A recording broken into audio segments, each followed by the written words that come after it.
everybody. This is Crank, also known as the White John Coffee. When I'm not busy servicing my Ford or cleaning up after my 4 tax deductions, I listen to the Eric Zane Show podcast, and so should you. Don't forget to support his sponsors, because hey, let's face it, the guy's not that talented, and he needs all the help he can get. Thank you. Doesn't sound like you're reading at all.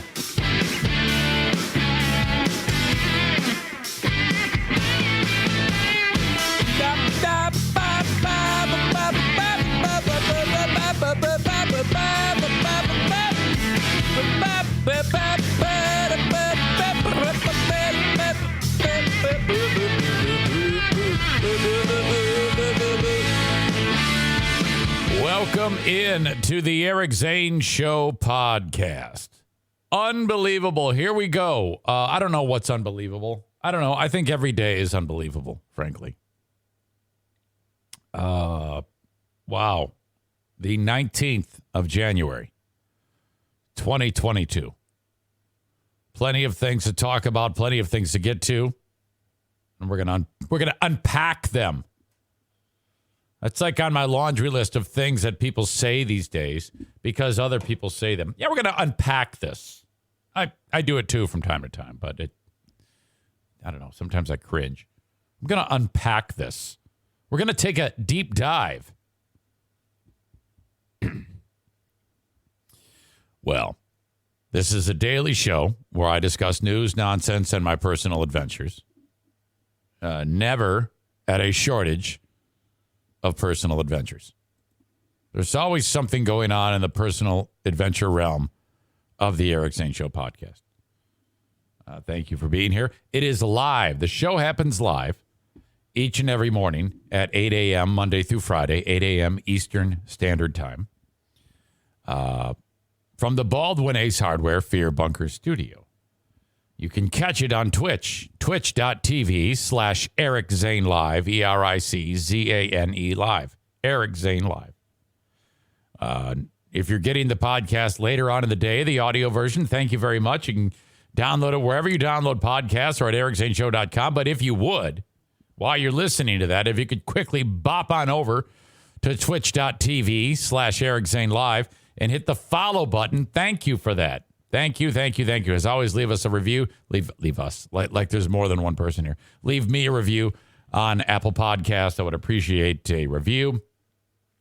I want to say, I always feel a little bad saying, give me 5 stars. But I can't do that. Give me what I deserve. Give me what I deserve. 5 stars does help. It helps the most. If you subscribe to the audio podcast, throw me 5 stars and review it. You know, it helps Eric's psyche. It helps my fragile ego that is always being batted around like a fucking tennis ball. Okay. Make sure my phone is not on Do Not Disturb, and that the ringer is on. Please don't take advantage of that, Jason Schaefer or anyone else, because I am caring for my patient. Nurse Eric is hard at work. I might have to go downstairs to check on the NFK. More on that in a second. Actually, I'll start with this. Diana says to me, she goes, well, by the way, I'm going to the hockey game Saturday. I go, no, you're not. Why? I go, there is no way anyone is leaving your brother alone. And you'll see why when I give you the ins and outs of yesterday. And she's like, she can't believe it. I go, no. I go, if you decide to go to the hockey game, then I'm going to call the hockey team and tell them I cannot do the hockey game so that I can take care of your brother. She goes, well, you can't do that. I go, no kidding. No, you can't leave him alone. He's just been in the hospital for 3.5 days. Well, actually, Friday, Saturday, Sunday, Monday. Yeah, 3.5 days. Wait, Saturday, Sunday, Monday, and Tuesday. So 4 days. He's not going to be just hanging out here fine. There's a long road to recovery. I'll get into that in a second. But reminder that, damn it, I just smacked my lips again. Shit. Got to get out of that habit. I can hear it. I just beat up Ryan Seacrest on Carl's show about that. Dear Meathead happens in a little bit. I do have questions from several of you. I appreciate that. Let's see, in fact. John R. Adam the Odd. Rob V. Aram. Thank you. In the last 24 hours, you've sent me an email with a question for my dad. Also, I believe there is one from Nate. Yes. Nate sent one too. Thank you, Nate.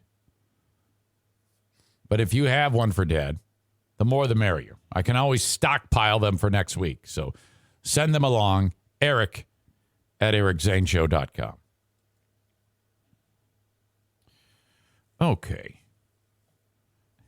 JDB 3304 says, take Kevin to the game. That is not happening. He doesn't feel well. Chris K says, going to circle back and unpack this deep dive. I said circle back before Jen Psaki did. I think I said that quite a bit back in the day on the radio. You know, if I don't say circle back, I'll say something else that somebody will pick up on. But everybody has verbal crutches. But I don't know. I don't like deep dive and unpack. But I'll still probably use them when in need. When I'm sitting here doing stream of conscious discussion. I have a volunteer, sexy voice. Andrea says, I'll come over and watch Kevy so Diana can go to the game. No, thank you. I appreciate your support, but no. Stay the fuck away from the house. No. We have it. Appreciate your help.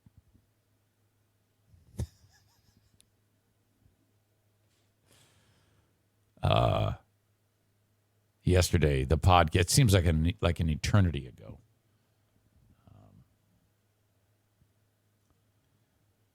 The podcast ended.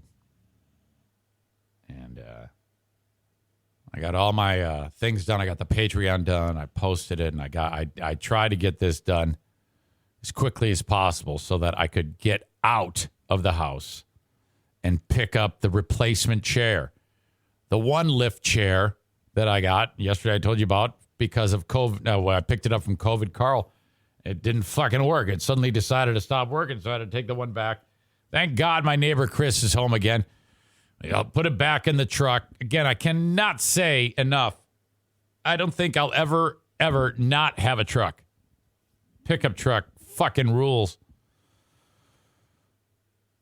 Drive it back over to the church. I see Carl there. I go, hey, you know what? I gotta put up with him, and he's extremely chatty, COVID Carl. And this should be a 1-minute job, but he's a little chatterbox, old COVID Carl, giving me his history of being a deacon at the church and help. I mean, he is giving me a laundry list of good things he's done, and I'm like, wow, this is great, Carl. I'm so happy. I'm so excited that I'm exposed to COVID to hear it's worth it to be able to get the laundry list of things that are putting you on the Jesus A team. Please continue. And I'm like, oh, God. No. I'm actually sitting there. There's drool coming out of my mouth. And I'm thinking, man, what I wouldn't do right now to be able to be in the presence of dumpster divers Kyle telling me a long-winded story about his haircut, or Kenny from Nashville giving me every fucking detail under the sun about a sandwich he made.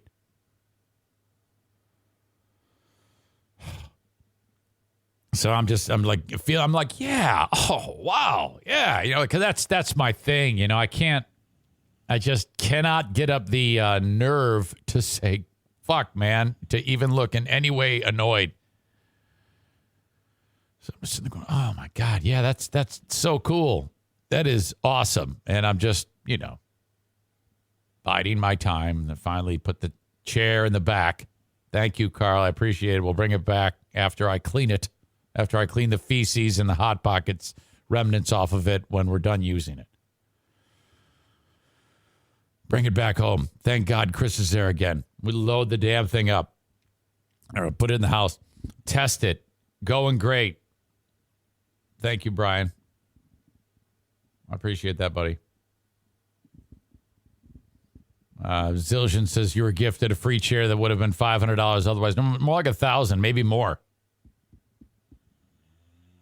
He says that's worth it. Yeah, it definitely is worth it. So, I mean, even if it wasn't a free chair and it was just some old guy talking to me, I'd still, I don't have the, it's not in my makeup to, non-verbally tell him to fuck off,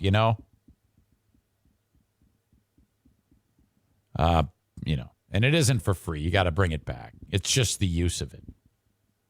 But anyway, that's neither here nor there. Chris helps me get it in the house. It works like a charm. And I go, okay, we are killing it. So I got that out of the way.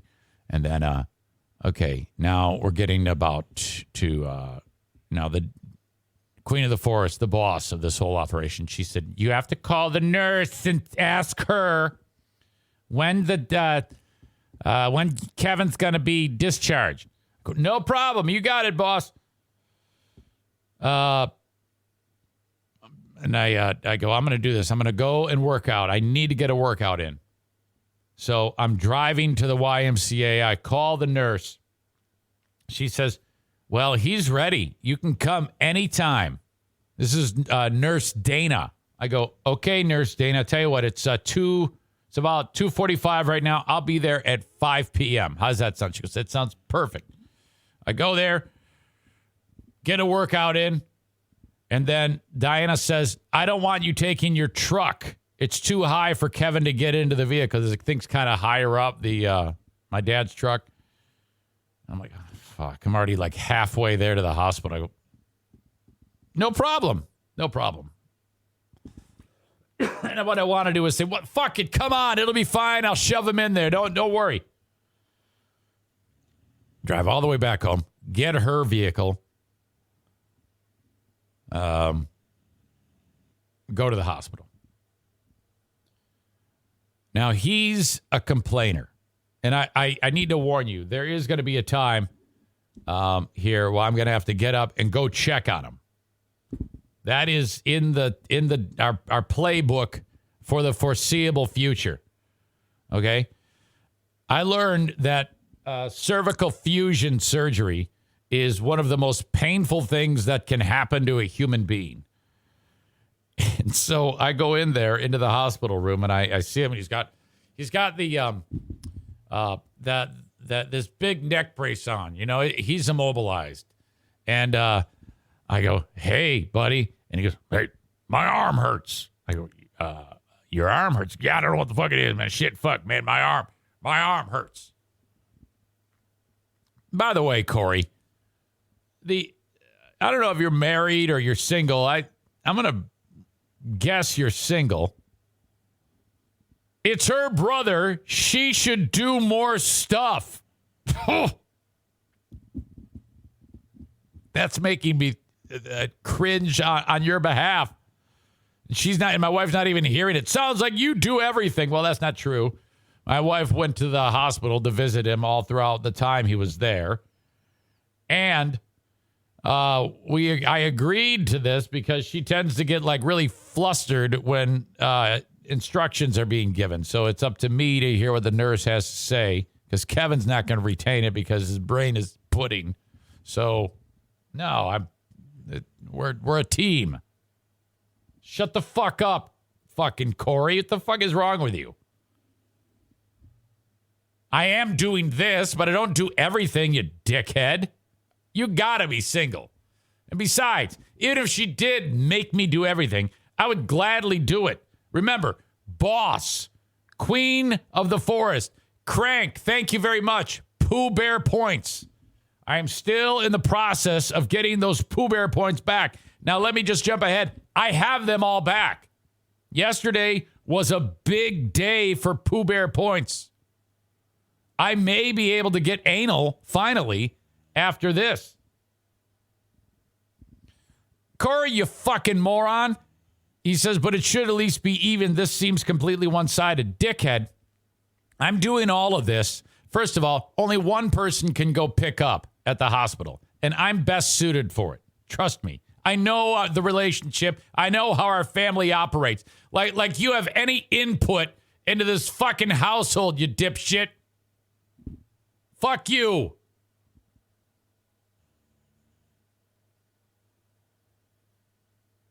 PSN Bleach says, how much for ass to mouth? I'm not going to get anal. Does that little face that you do, I don't understand things because I'm old, but is that a troll face? Does that mean you're doing it on purpose? Is that the face of the troll?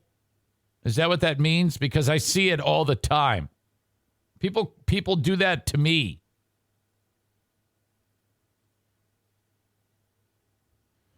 Aram says, just got here. What is he complaining about? I'm not complaining about anything. I'm describing about how helpful I am, you dick shit. Fucking dip. What the hell am I saying? Corey is trying to throw himself into my household and be an asshole and saying that I need to make Diana do more stuff. So I'm complaining about Corey for being such an asshole. All right, Jesse has cleared it up for me. He says, that's the troll face. Yes. I don't like it. I don't like the troll face. And I don't like you.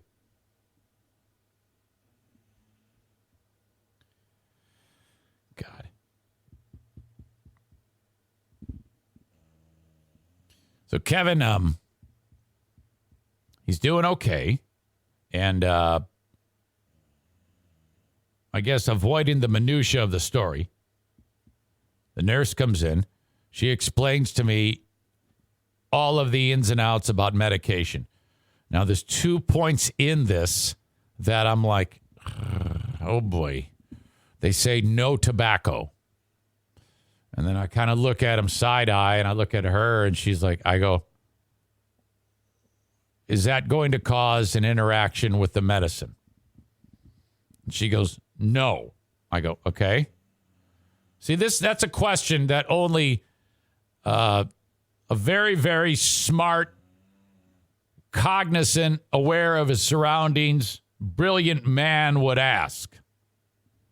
Because I'm trying to make it so that he can use tobacco. I want this man happy in my household. Or as comfortable as possible. I go, so I asked her that question. She goes, no. It will not interfere with the medicine. I said, okay. She goes, but if he uses tobacco, it will slow down healing. I go, okay. I said, he's probably going to use tobacco. He takes the, smokeless tobacco. That's probably going to happen. She goes, okay. She moves on to the next thing. Later on, she says, no alcohol. And I go, it was when she was describing the opioids he's taking. I go, so I know this from my pal, Dr. Steve at Weird Medicine on Twitter, that if you mix alcohol with opioids, you now have 2 depressants, and people die from that. Shut up, Terry. I'm in no mood for you fucking idiots. I go, so, and I say it out loud. I go, so now I know he cannot drink the alcohol. I go, so it's not negotiable. He cannot drink alcohol and take these painkillers. She goes, correct. And I look at him. I go, so just so we're all on the same page, Kevin, I'm hearing this in front of you and the nurse, and you need to hear this now. No beer. He goes, I ain't going to drink anything. I ain't going to drink fucking shit. And he actually gave the finger, I'm not kidding you, to a beer that wasn't there. And so all he has to do is say, no big deal. But instead he goes, I say, nope.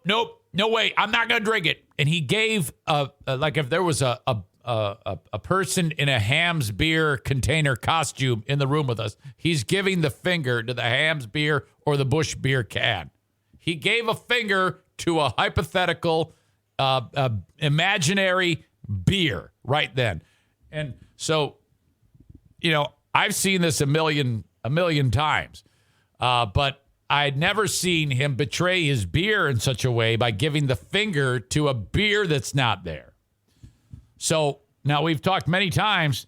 He's given the finger to the Mugu Gai Pan in the freezer section at Meijer. He's given the finger to the yellow sweatshirt on the ground and called it the fucking N-word at the wildlife exhibit up north. And, this has been a regular thing. That finger flies at shit all the time. But I've never seen him turn on the beer and give the finger to the beer in front of someone. It's the nurse. And she's like, who's he giving the fucking finger to? She's like, what the fuck just happened here? Terry says, fuck you, beer, you piece of shit. So, that's good. He said, fuck you to the beer. All right. So then, how long has it been since his last beer? Thursday night. Okay. He has 8 prescriptions to get. 8. Suggestion from Jason Schaefer: should have had the doc cut his middle finger nerves while they were rooting around. Oh, my God. So he's gone this long without it. Maybe he's turned a corner. I don't think so.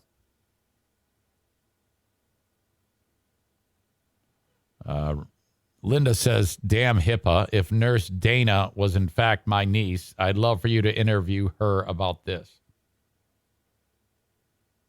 Is that your niece? Are you saying it's not your niece? You said you had a nurse. Wasn't that the name you gave me, Linda? It is. That's her? Oh, ha, ha, ha. Oh, my God. Yeah, you did say that. Your niece was taking care of the NFK. She saw the middle finger. You're right. I just put that together right when you said that. Oh, yeah. Yeah. Boy, she's a pro. Now, she can't say shit, but I can. She is, okay, let me explain something about your niece. So she's all bent over, going over this long list of things, okay? And I go, here, let me get you a chair. And so it's her, me, and the NFK. She sees the middle finger fly, and she had changed his, this happened. Kevin is telling me that they took the drain out because there's a little tube in his back in where the fluids collect. And he goes, she's sitting there talking about how she, when they do finally get that tube out, they put this particular type of bandage on it. And I have to change that today. So she explained to me the ins and outs about that. And so Kevin goes, yeah, man, motherfucking shit. In the morning, my pain wasn't even that bad. And they pulled that tube out and boo! Oh, my God, fucking that hurt. And he does it again, double-barreled middle fingers. And I'm like, oh, no, shit. So he's giving fingers to everybody. And so she sees that, and I look at her, and I look at him. I'm like, oh, God. So, but what I did notice was, so she goes over all these medicines. She goes over what he can and cannot do. And Terry says the medical term is a gravy spout. Ugh. That's it. He gets in a wheelchair. We say goodbye to Dana. Off we go. God, am I forgetting anything? He's kind of complaining about his arms hurting. You know, everything's all screwed up in his upper body.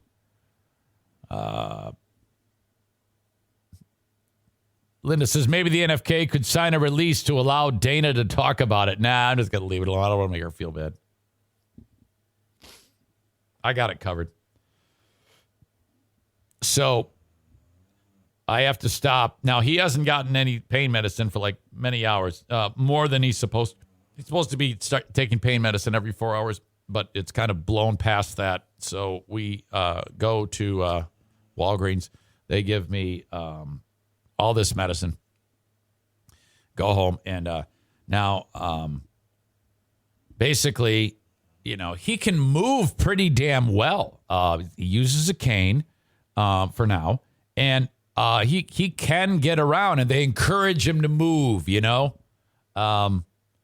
flex your muscles a little. So he's in this chair, and it does pretty well for him. He needs a little, have to. So they want him to use the restroom, get up and move. Obviously, he can do that. Jason says, I can't wait to hear the story of him flying double birds at the shower handle when it pops off the tile and he lands on his ass. Thank you. I love your support. You're so kind. As I can see it, because he's got his medicine in him. He slept in the chair last night. I was worried about O'Neill jumping on his dick. He did not, thank God. Went over like when he gets his medicine, and like I'm kind of like in charge of that whole part, and I always have been. And outside of Diana saying suddenly, yeah, I'm going to the hockey game, I'm like, you are not. I have this like as soon as I got in the room with them, I have this kind of like nurse vibe, taking care of him vibe that I kind of like take ownership of. And I kind of like it. I think I would have been a pretty suitable, serviceable nurse. I think that's something that I would have been good at, And I think I would have liked it. I kind of like laying out his medicine because, like this morning, I had to get up early, and I have this little pill container, and I'm going over the checklist of his medicine, and I'm putting it in there, making sure everything matches up, and then I help him get his food because he can't take certain medicines until he has food in his stomach. So I got him his food, and I got him his, he needs to take a laxative because the painkiller makes him constipated. And so that has to happen. And then he says to me in a really sweet moment yesterday, in between giving the middle finger to the nurse who pulled out his drain tube and to the Imagination beers, he says to me, and I'm going to go down there and check on him in a minute. He says to me, I really appreciate you guys. I really do. And I just want to thank you so much from the bottom of my heart. And I said, no problem, man. He goes, and I want you to know I'm probably going to lose my patience. And so I'm apologizing now. I go, don't even worry about it. I get it. So that's all good. Terry says, someone needs to send Eric one of those Halloween nurse costumes. Why don't you shut the fuck up? I wonder if Eric would have been a good wet nurse. I don't know what that is.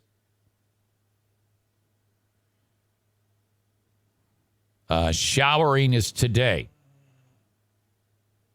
I am actually a little concerned about that, but I'm sure it'll be fine. I am going to help him in the shower and probably see his micro dick and help him scrub his asshole. This has to happen. This is very, very important.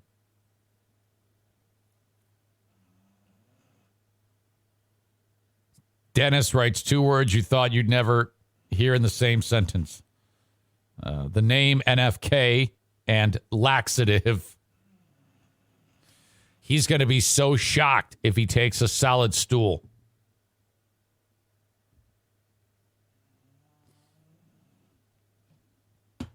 Okay. Slept all night. Did okay, I guess. All right. Reminder that Patreon happens a little bit later on after this one gets done.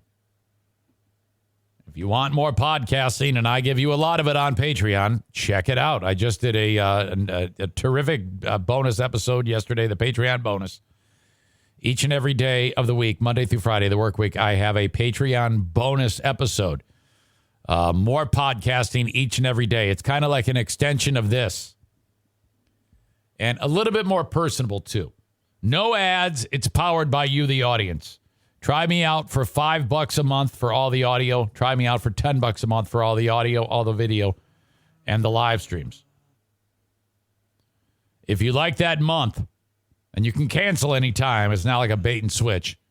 If you like that month, you can either let it ride each month, or you can convert it to a yearly, and I'll knock 10% off the price. I'm the only person I've heard on Patreon doing that. It gives you the option. I think most people are like, nah, fuck them.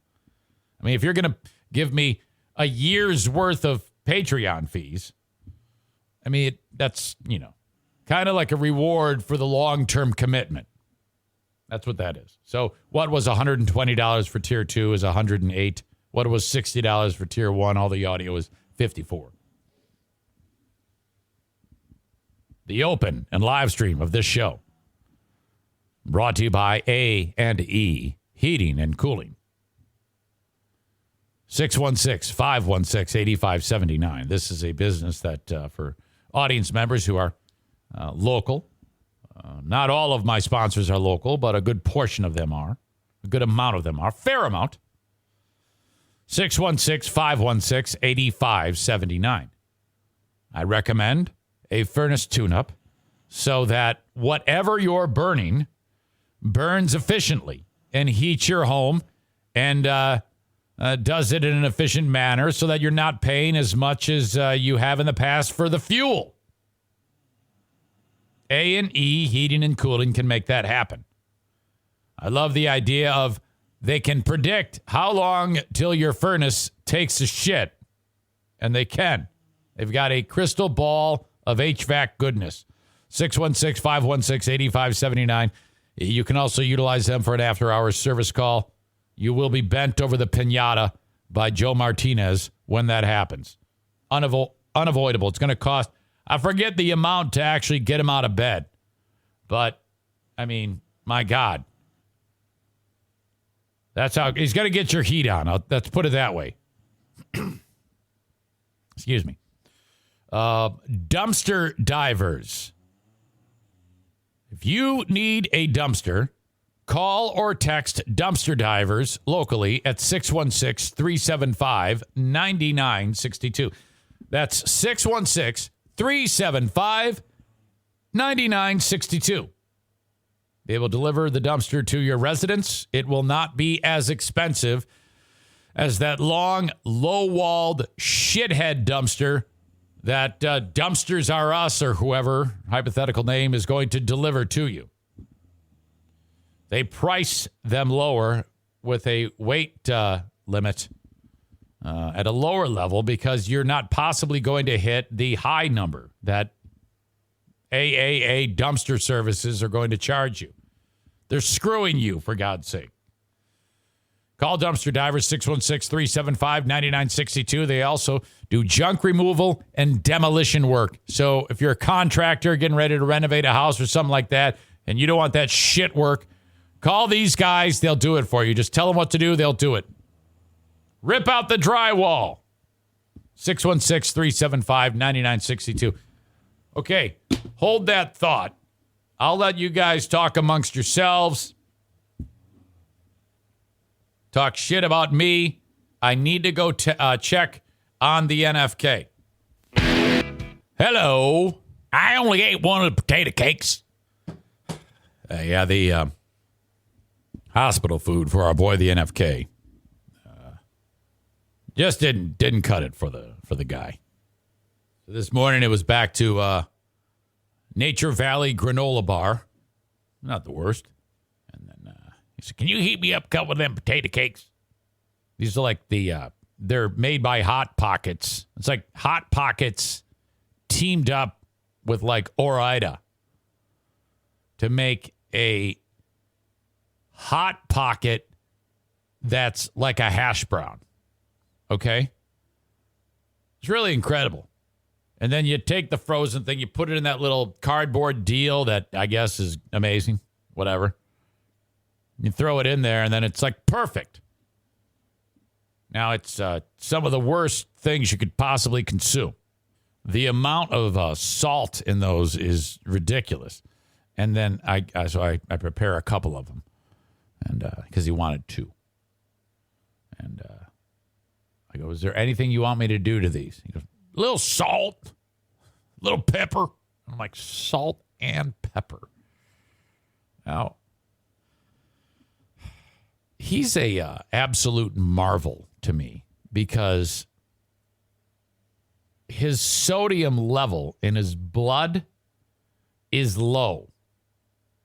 Low. And all he eats is foods loaded with salt and then adds salt to the food. So, but the doc said, no, what you eat doesn't affect the sodium level. And I'm like, well, that doesn't make any fucking sense. What are you talking about? So, I mean, I don't know. Then, he eats basically he just eats out of the freezer and so that's weird. The sodium level in his blood. And then his cholesterol is supposed to be 100 and it's at 101. And I'm like, how the fuck do you do that? My God. Dean, who's a complete moron, writes, Eric could get a great workout finishing the basement, earn Pooh Bear points at the same time. That's actually not a moronic statement, which is surprising coming out of you. Yeah, I'm well aware. I'm well aware. And you all trying to convince me to do shit around this house. The problem with that is that you dickheads, and then Aram writes, true, I think he's leaving the door open for you, Dean. No, all Zaniacs are forbidden from the house. Stay away from the house, Zaniacs. I don't want Zaniacs with heads like canoes. Thank you, Crank. Basement is the back burner. Not necessarily, but if I can get all of my things related, because I have an asshole to scrub today. You know, I am going to be taking that wand of loofah and putting it into a man's asshole. So can we, while you all are trying to convince me to do the fucking basement, I have different priorities on my plate.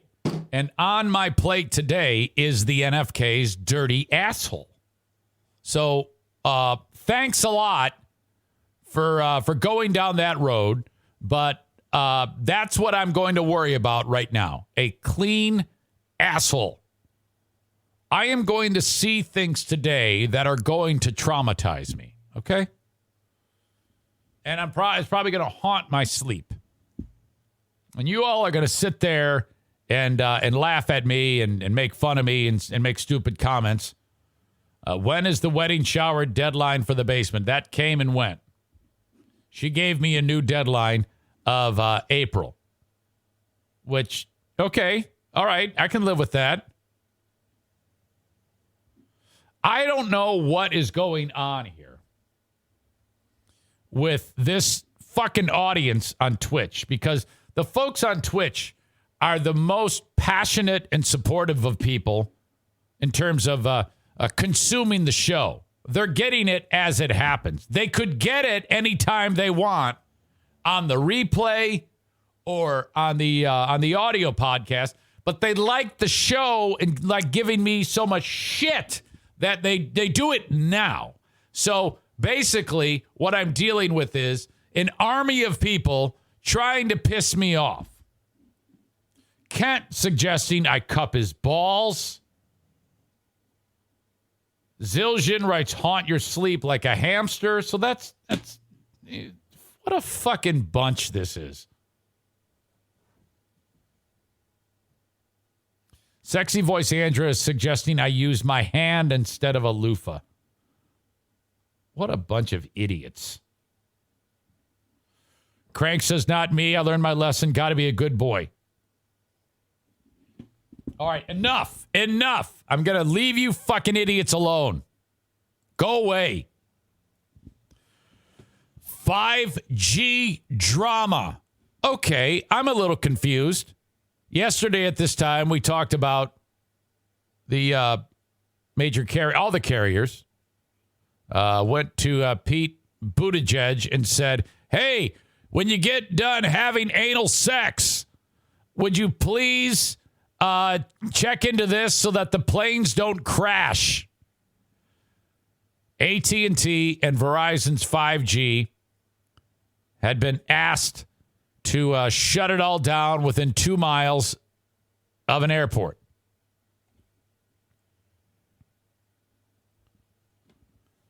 And then down to the wire, yesterday, it says AT&T and Verizon do it. They delayed the rollout of 5G near airports as airlines warn of incalculable, how do you say that? Incalculable damage. A lot of damage to the economy.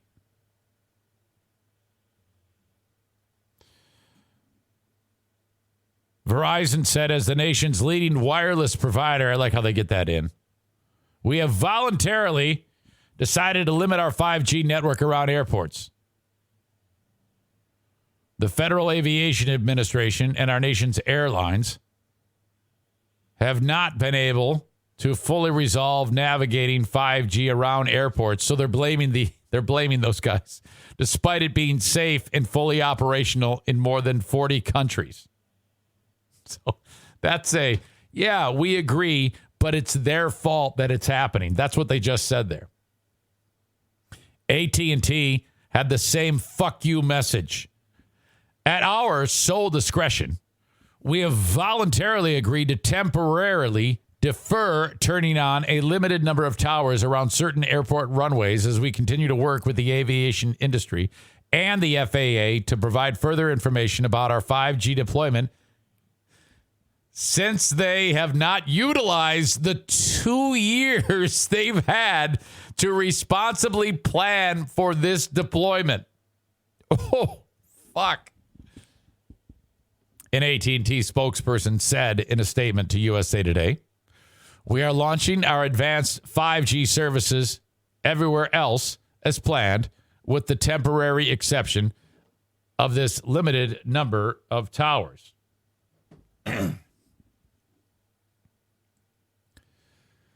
President Joe Biden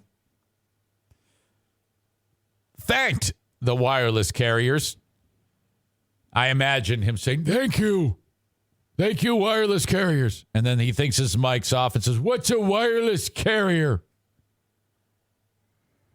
For their decision a day after CEOs of the nation's largest airlines and shipping carriers asked federal authorities for immediate intervention to block AT&T and Verizon from launching part of the... Yeah, I would ask the question. Excuse me. And no one's really getting down to the nitty-gritty here. What the fuck happened? Because it sure sounds to me like AT&T and Verizon are pissed off at you. But the idea of T-Mobile is not in this framework of problem.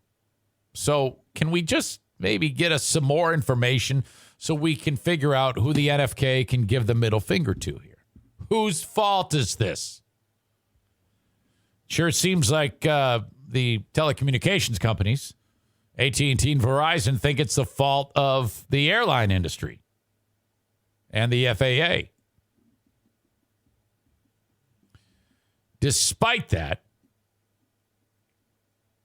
now, this is what's confusing to me, because AT&T and Verizon said, all right, we're shutting it down within the airports. So why am I reading a headline today that says airlines worldwide rush to change flights over U.S. 5G problem? So confusing. Airlines around the world, including long-haul carriers, Emirates rushed Wednesday to cancel or change flights heading into the U.S. over this rollout of 5G. And this article was updated at 5 this morning. The issue appeared to particularly impact the Boeing 777. So it's affecting only one gigantic plane. What? How? Didn't we just hear that they're shutting it down within 2 miles? The cancellations come even after AT&T and Verizon said they will postpone the launch. The FAA cleared a number of aircraft to fly into airports with the 5G signals, but missing from the list is the Boeing 777. I don't understand this. Without just sitting here and reading the entire story article to you, it says the United Arab Emirates successfully rolled out 5G coverage all around its airports without incident, like dozens of other countries. But in the U.S., the Federal Aviation Administration worries that the C-band strand of 5G could interfere with radio altimeters. Again, this is another example, and I agree with AT&T and Verizon. How the fuck are we being caught flat-footed? 2 years, and all these other countries that we are comparable to, I think the United States is the richest nation in the world, if I'm not mistaken. I'm pretty sure on that. How the fuck are we not up to speed on this?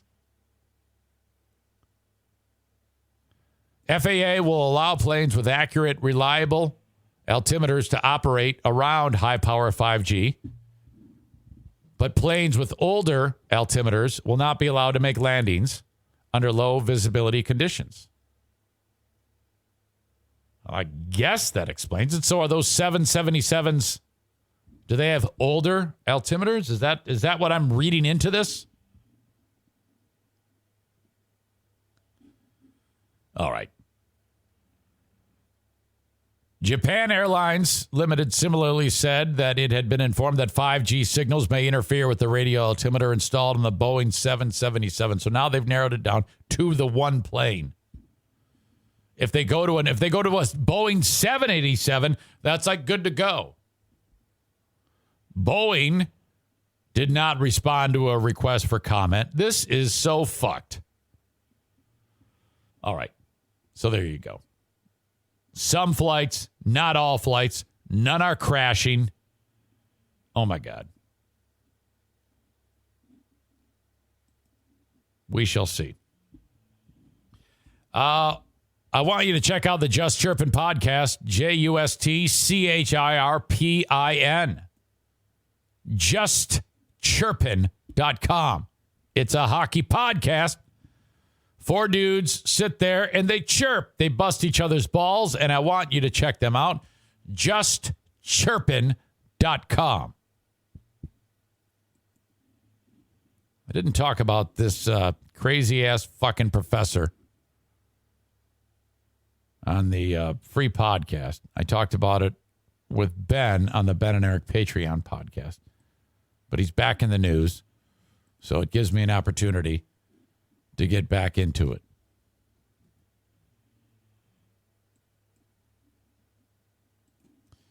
The professor's name is Barry Mellor. Barry Mellor is his name. Last week, Barry Mellor made headlines. He's a old-ass professor. I think he's an English professor. And he's about to retire. This is his last semester teaching at Ferris State University.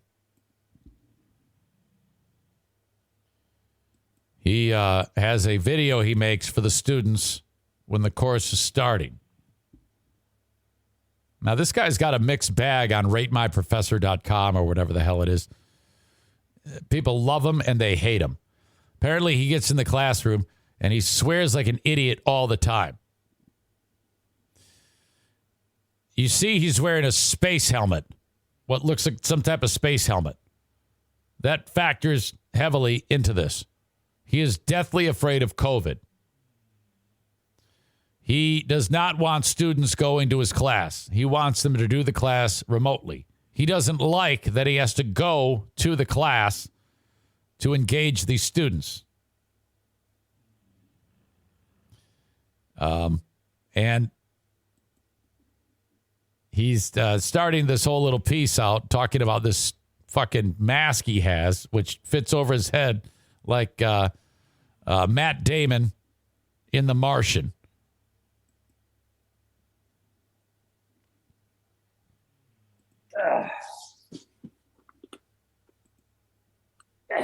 Turn that off. This off. Damn. Man. I just got in from Rigel 7. The intergalactic internet is all a buzz about this planet. I don't know whether you people have noticed, but it's dangerous to breathe the air. Okay, what a fucking nerd. Okay, I already can't take it, but he's hilarious. Don't worry, we're going to go somewhere with this if you haven't yet seen the story. And there's an update to the story. Many of your experts are advising wearing masks because there's a deadly virus spreading around the planet. Your civilization is... Okay, he's pretending he's an alien. All right, enough of that shit. Let's get to the meat and potatoes of this thing. As we say these days, which everybody knows means fuck to fuck, which really means that we're all fucked. When you see me next week, I'll be wearing this helmet. This helmet is actually $300. It's got HEPA filters all around it, so that all the air that comes in, that I'm breathing, comes in through the HEPA filters, and all the air that I breathe out goes out through the HEPA filters, so that it protects both me and you from this deadly virus that's going. Now, let me just say, I love this guy. I would love to have a class with this guy, and I think it's fantastic, okay? But, you know, nowadays you can't do anything that is offensive to anyone at all. Now, I may have fucked up my life flatter than hammered shit, but I stand before you today beholden to no human cocksucker and working a paying fucking union job. And no limber dick cocksucker of an administrator is going to tell me how to teach my classes because I'm a fucking tenured professor. So if you want to go complain to your dean, fuck you, go ahead. I'm retiring at the end of this year and I couldn't give a flying fuck any longer. You people are just vectors of disease to me and I don't want to be anywhere near you. So keep your fucking distance. If you want to talk to me, come to my Zoom. Okay. Now, you need to know that he ripped that off of the old HBO show Deadwood. It was a scene with two of the characters. And then he put the administrators and the tenured shit and being a professor. He changed it a little bit. So he ripped that whole moment off to say what he wanted to say. And thank God that he did, because that's awesome, you know? Excuse me. All right, we got to get to Dear Meathead, so we're going to come back to this guy. But I love this dude. So, as they say, put a pin in that. We will come back to Professor Barry Meller after Dear Meathead. I'm very excited about that. You know what? I'll actually do this. Let me get to the update. Professor Barry Meller was relieved. I mean, he was.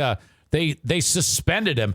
Now, I don't really know the ins and outs of tenured, and I don't know why it is that means you can't be fired. And I think that's what that means. I think that means you can't. And I'm how the fuck is that even possible? But, you know, he was suspended because they said, oh, this is horrible. This is a horrible, horrible thing for him to say, and just terrible. But a lot of people really like his class, and he swears all the time in his class. That's like his thing, this guy. And he's, by the way, he's a super smart guy. He's written all sorts of very important documents and opinions on things. He's very, very well respected professor, this Professor Barry Meller. But him being suspended, now he's saying, I'm going to fucking sue you if you don't let me back in the classroom. A Michigan professor who was suspended after making a provocative video for his students is threatening to file a lawsuit if Ferris State doesn't lift the sanction. An attorney for Barry Meller warned the school in a letter Tuesday. Matthew Hoffer says the history teacher is protected by the First Amendment. God bless the First Amendment. First Amendment. That's a thing, that allows us to say whatever the fuck we want to say, okay? And a contract between Ferris State and its faculty. Because, frankly, you can say what you want to say, but if I say, like, some racist shit here on Twitch, I will be kicked off of it. I know that. I think it's a little different because of the contract he has with the school and its faculty. Meller's 14-minute video at the start of the new term was peppered with profanities and unusual remarks about grades, plagiarism, and class attendance. Blah, blah, blah. Ferris State President David Eisler says he was shocked and appalled. Meller has been placed on leave. Now, that's all I see about this. That's all there is that they're threatening a lawsuit. Let me back in. So this guy wants to get this. I mean, I don't know. This guy must have an enormous ego to want to just, here we are. We're approaching the end of January. So, he's got 4 months and then he's done. Maybe 4.5. We're just talking a handful of classes. So why the fuck? He just wants to break one off into the administration there. But I love this guy. This is like my favorite person in the world. I'm just letting you know that if I had a teacher like this, there's no chance I would ever miss a class. Okay? How often have you signed up for a class if you've gone to any coursework, done any coursework, and it's like, oh, fuck, what a bore. This guy keeps it interesting. This is what it's all about. Shit, yes. But the pussies that go to college nowadays, you can't do anything without them going, oh, we got to have a support group because Professor Barry Mailer called me a cocksucker. Oh, that's wrong. That's what you have here, these fucking children that can't handle it. And it's embarrassing. Fucking toughen up. Okay, more on that in a bit. I'm going to bring Dad in for Dear Meathead here. If you have any last-minute questions, I will still accept them. I will still accept them. Subject line, Dear Meathead, please. If I were a student, I would wipe my COVID snot all over his office door handle. Well, that's rude. $100 says he rides a bike to work. This one says, go fuck yourself, you pompous dick. You see, that's why I would need you, too, in the classroom, JDB 3304. No, we need more teachers like this to help these sensitive students toughen up. It's fucking great. All right. Irvine's Auto Repair, Grand Rapids Hybrid and EV, 616-532-6600. Fixing your car. This is another local sponsor, as you know, a lot of them are. 616-532-6600. If you have any problem at all with your vehicle, the peace of mind of knowing that Megan, Jamie, Eric, Bruce, what's the other guy's name? Trent? Is it Trap or Tate? It's something with a T. Tatum? What is that guy's name?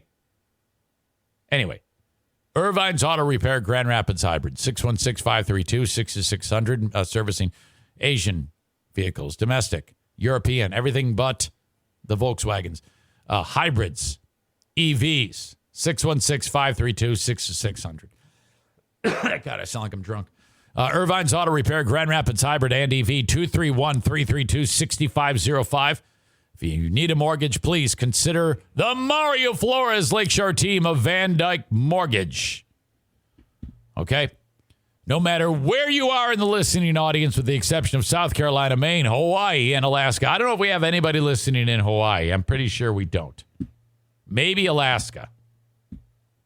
There's no way to tell. You never know. You never know. It's so weird because one day I'll see 15,000 audio downloads and I'm like, oh my God, this is fucking fantastic. And then the next day it'll be 5,000. And I'm like, well, what the fuck happened? How does that even work? I don't know.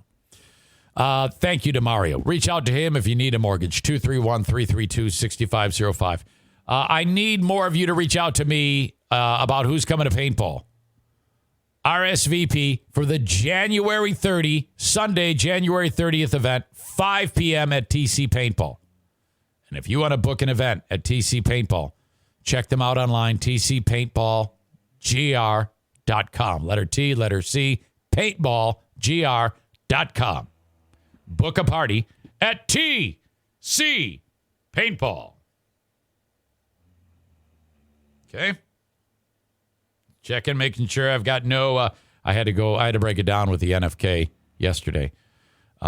His hands don't work like yours and mine, but he's got a smartphone. And so the screen is dim. And I go, okay, but it's an Android. It's not an iPhone. So you can't just tap the screen. I go, if you need to reach out to me, this is what you do. You have to push this button on the side. And so he takes his whole, both hands, and he's holding it like, a deck of cards in between two hands. And I'm like, that's not going to work, buddy. I want you to take the tip of your thumb and just push this button right here. And then you see it illuminate. Yeah. I go, okay, now just drag your finger across it. And then you see that green button with the phone on it? Yeah. I go, hit that, and that's me. Okay? That's all you got to do. And we practiced. I went in the other room. I go, okay, call me. All right. I picked up that phone to call my dad, and then I put it down. What a dumbass. Dear Meathead, brought to you by the Trail of Tears at jmsynthetics.com. Get all your AMSOIL products at jmsynthetics.com. Meathead at your service. Good morning, sir. Hey, Dad, how are you? I'm well. Yeah? Good start to the day? Yeah, hey, hold on a minute. I got to get this volume going on his phone. Hold on. Oh, okay. Happens every time we do this. Every time. Okay. Okay, So, you're in What business. did you say about the day? So you're in business. You're up and around. You're ready to go. I am, but coffee is all gone, and, hey, my brain is not the best. No, But, I'm okay. I disagree. I think it's the best. Okay. Well, God bless you, honey. Right on. Oh, my God. Life is a great thing, if you don't let the challenges that you see every day get a hold of you, Life is a great thing. I agree with that, Dad. You know what? Out of all the things you said recently, I think, let me write that down. Life is a great thing if you don't let the challenges of the day get in your way. That's right. So what you're saying is, don't let it bother you. Don't let it bother you, and then allow people to have opinions, and don't argue with their opinion. Well, what if it's a horrible opinion? Well, then, be reasonable, will you? If something is horrible, I want to say, sorry, I don't agree with your opinion, but it's your opinion. You go ahead and live with it. Yeah, I think that's a good approach. Now, I always get angry when I hear something that I really don't like, and I want to, scream at them or say something nasty. Well, you got to realize one thing. Everyone has opinions. And if you try to change their opinion, you're going against the norm. If you have an opinion, that opinion's been with you for the last whatever years you've lived. Uh-huh. How are we going to change that over one conversation? You can't. You're right. You're right. You can't. Well, that's actually excellent, because I show up here every day and I spout a number of opinions on things. Now, a lot of the times these folks don't agree with me. And then so when they don't agree with me, I refer to them as stupid. Is that okay? No. That's not okay. Okay. Because they're not stupid. No? If they were stupid, they wouldn't have any opinions at all. Well, what if I say an opinion that I know is correct, and then they have an opposing opinion that I know is wrong? Is it not okay for me to think they're stupid? No. That's his opinion. That's his opinion. No, That's your opinion. Okay. You say something often enough, maybe I don't agree with you.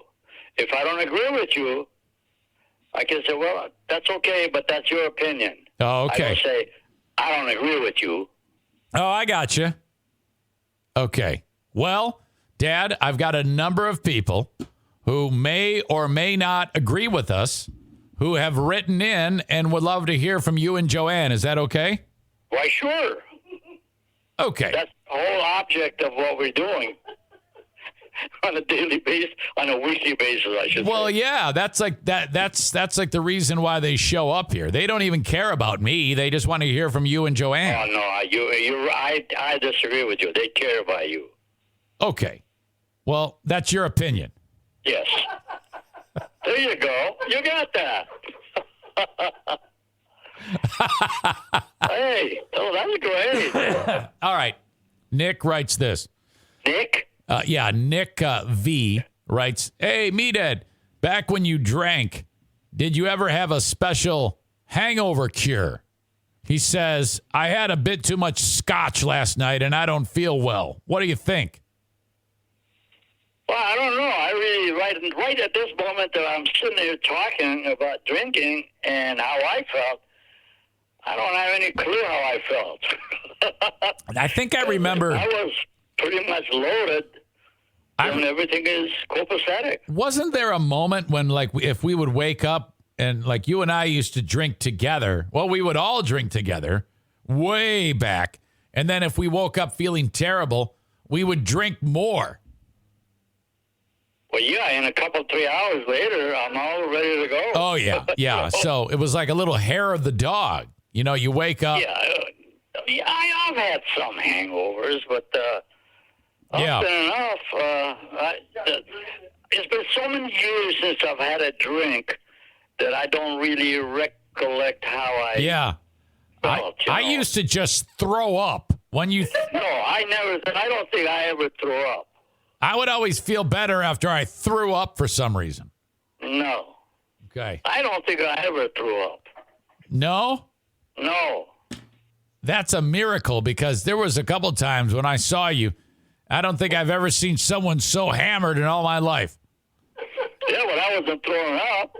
No, you weren't. I want to keep it in. I want that buzz to keep on running. It was a sheer miracle that you didn't. I'm like, wow, that is really incredible.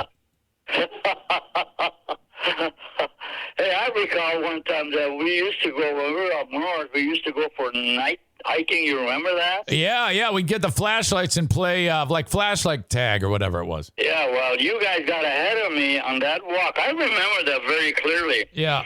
You all left. All of a sudden, you were so pitch dark and all that. I couldn't see nobody. I just laid there by this tree trunk. Yeah. And I just zonked out. Yeah, and they were, hey, where'd he go? He like disappeared. We didn't find you till the morning. Hey, and nobody cared. yeah, Mike came back and got you. Somebody, Mike came back and got me. Okay. So, but that's memories, you know. Oh, But yeah. you know what? I don't have a lot of memories about, you know.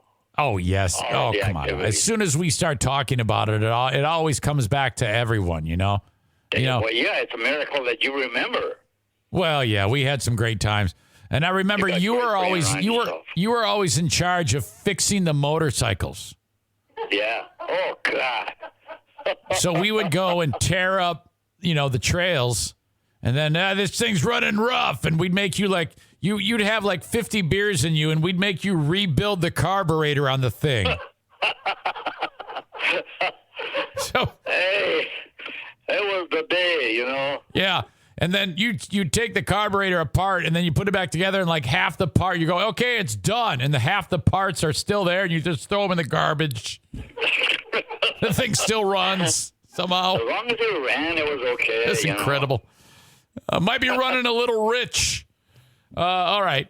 Nate writes this. Dear Meathead, my wife and I have lived in the West Michigan area our entire lives, as do our families.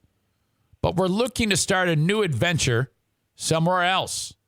We're selling our home and we're going to leave working for the family business to move to a completely new area and lifestyle. We're looking to get a large piece of land in Kentucky or Tennessee and live a fairly self-sufficient life.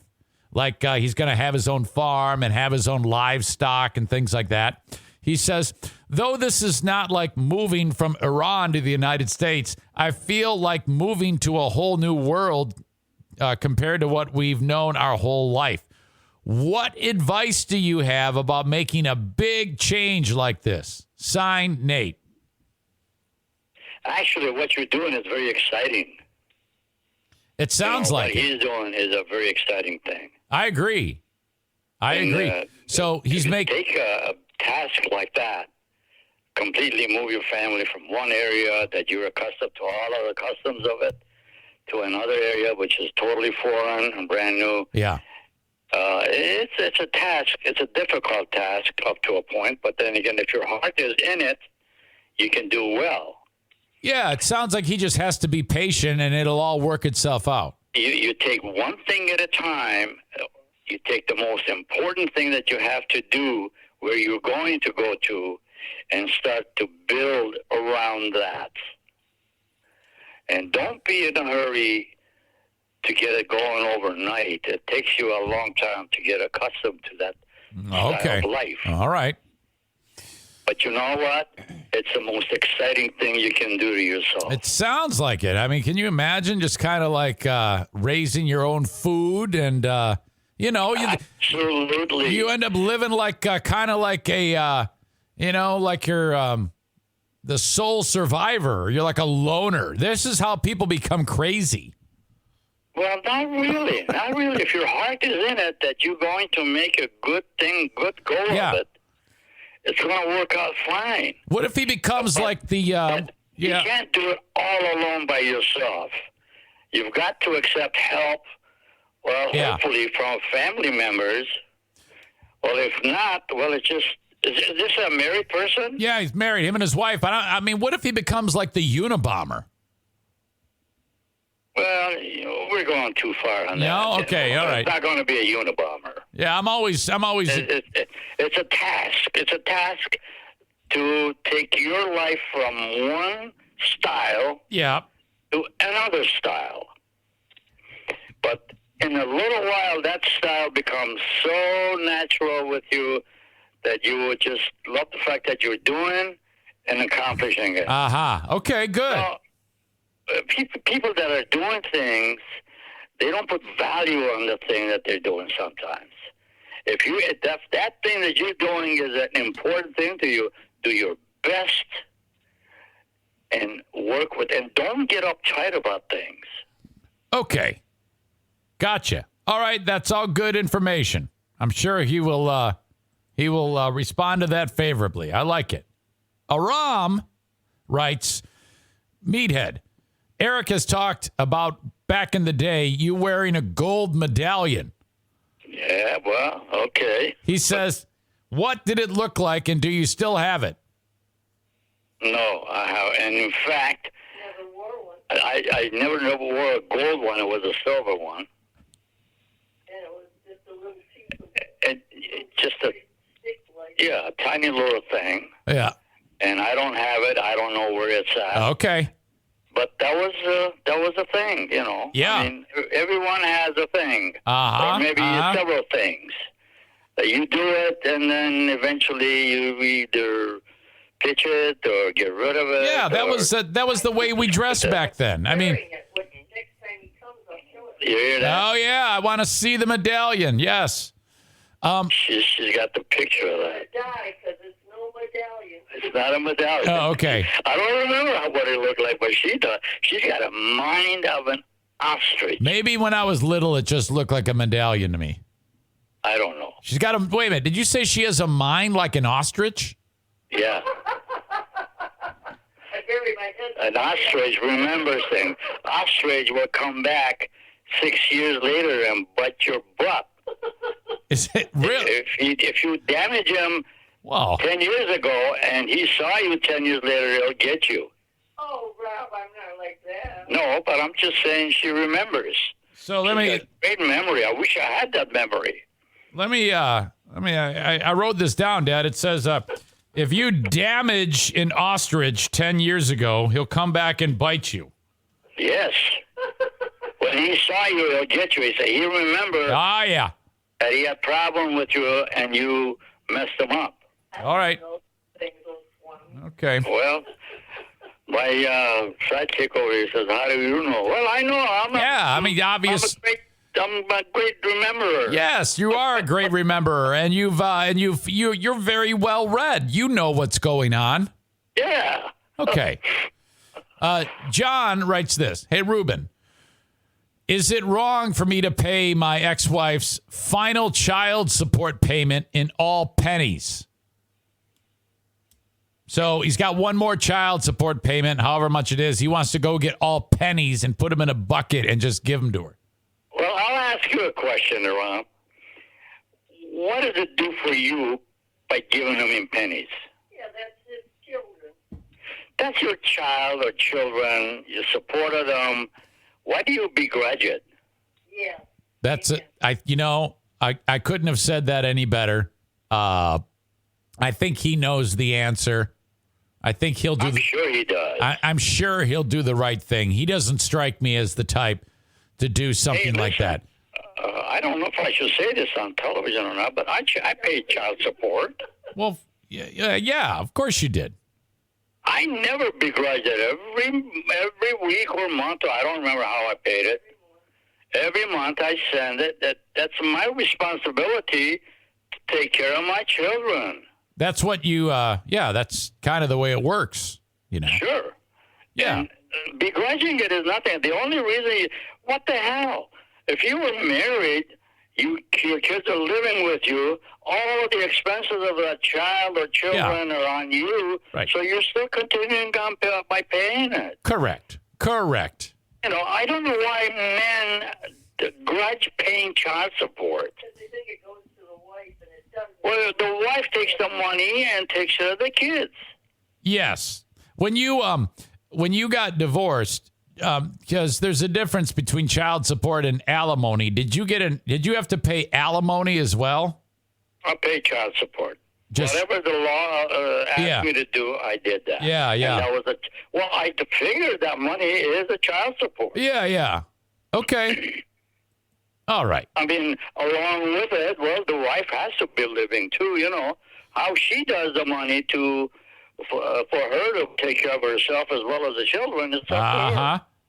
Okay. Perfect. So Ram, that is Ram, right? That was John, actually. John, I'm sorry. John, don't begrudge it. Yeah, Just you'll be fine. pay it. It's going to take you X amount of years, and the children become adults. And you know what? They're going to look at you with a lot of respect, the fact that you supported them and took care of them. And listen, put away the animosity. That's a good idea. I think that's great advice. You cannot be dealing with it. Here's my child support.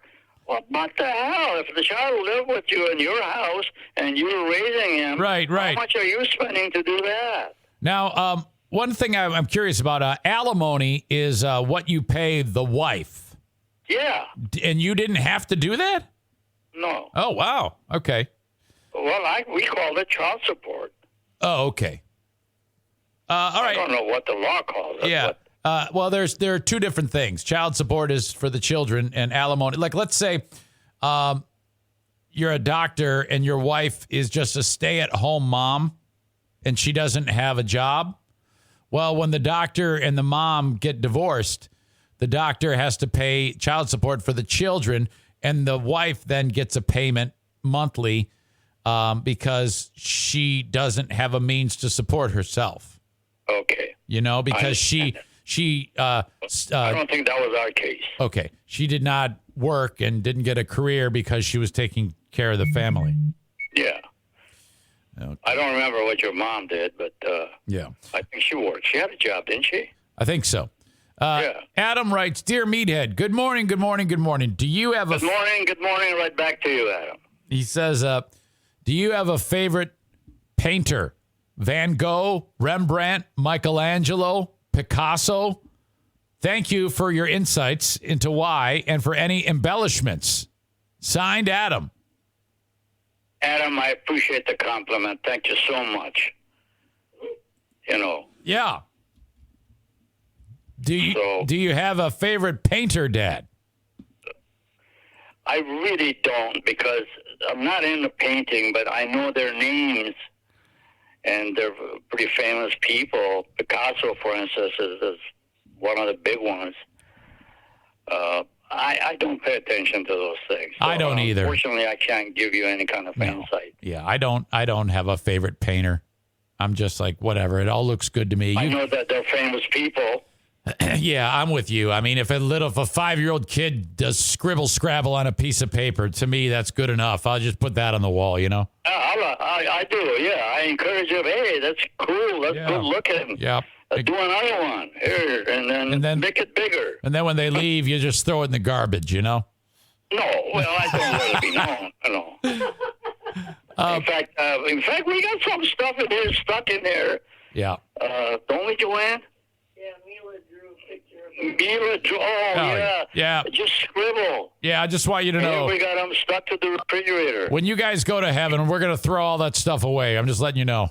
Eventually we will. Rob writes this. Dear Meathead, a guy I know needs to get a special certification for a CDL license, but he keeps putting it off. He keeps procrastinating. What should I say to him to get it done? First of all, I did forget what CDL, what does it stand for? Commercial driver's license. Okay. Now, give me that statement that you made. Yeah. What is it that he wants to know? Well, his Rob's knows a guy who has to take this test for the CDL, and the guy keeps like putting it off and putting it off. I'll get to it later. And he keeps wanting. He says, "Yeah, you should get that test.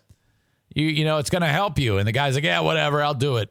One of those attitudes. Well, listen, if you don't do it, you don't get the job. Am I right? Mm-hmm. So what is the sense of putting it off? I don't know. I think the guy's just kind of, he can't really commit for some reason. He's got just kind of like, I don't know why. I think he's just an idiot. Well, the commitments have nothing to do with it. When you get a commitment and get a license or whatever it is, you got it. You can always use it. Yes, you're absolutely right. Do it. You're absolutely right. That guy should do it. My gosh, yes. That's something you can fall back on eventually if you do. Yes. If you do need it, you fall back on it. That is a great fallback plan. You're absolutely correct. Get it off your system. I think that guy is going to do it. I think if he doesn't now, hearing you talk frankly about it, then I don't know what his problem is. Now, I would say this. What is he afraid of? I think he's afraid that he's going to fail. I think that's what he's afraid of. Well, study some more. Yeah, just study the book, right? Study the book, and that can come back to give you asshole, an Rob. Someday. Yeah, I mean, his other job might dry up, because he says the N-word. No clue what your life is going to hold. Yeah. What the future is. You got a job right now. You're happy with it. Oh, you're comfortable. Why do the other one? Suppose that job that you got right now eventually folds. Right. And it happens. Yeah, it does happen. Okay. Now you got something to fall back on. I like the way you're thinking. I think that guy should do it too. Well, sure. All right. Remember, Dad, if you damage an ostrich 10 years ago, he's going to come back to bite you. And Joanne has a mind like an ostrich. Oh, yeah. She reminds me things that I have forgotten for so long. Oh, I know it. Bite me with it, but if I need to get it, deserve whatever it is. They're not bad. They're good things. And I really crack up in the fact that she remembers it. So, Dad, we got to start planning your birthday. March 17, you turn 88. God bless America. And I was doing some math with you. Some math with you. Yeah. If we can We're get gonna go have ourselves a nice, huge dish of, well, it won't be sushi, but what would it be? Lobster. Okay, if we can get you to live to 108 years old. Oh my God, wouldn't that be great? Yeah, I'll be 70, 71 or 72, and my brother Mike will be 83 or 84. Wow. Oh man, I would welcome that. So that's the goal. We're going to try to get you up to 108. All right. I want to see you on the news. Well, we're headed that direction, buddy. Okay. All right. Well, Joanne, Dad, I appreciate the time as always. You guys are spectacular. Everybody loves you. You're the only reason why people love this show so much. It's because of you. Thank you so much. I'll tell you what, I'm grateful to you that you created this situation for us, and we're looking forward to this every week. Oh, we love it, and we're so glad that you do. Thank you. Okay, I got to go check on Kevin. You know, he's downstairs in a neck brace, so I'm going to go check on him. All right, and listen, tell him I love him, and hug your baby. You know who that is, don't you? My lovely wife? Your Diana. My baby. Diana. Yes, and then the kids, of course, grandkids, all that stuff. Forget the grandkids. Forget the grandkids. Okay, forget the grandkids. Forget the grandkids. For one time, forget them. All right. Well, you guys have a good one. I'll talk to you later. Okay, honey. Okay, I love you. We'll talk to you some other time. Okay, I love you too, guys. Bye. Okay, bye. There you go.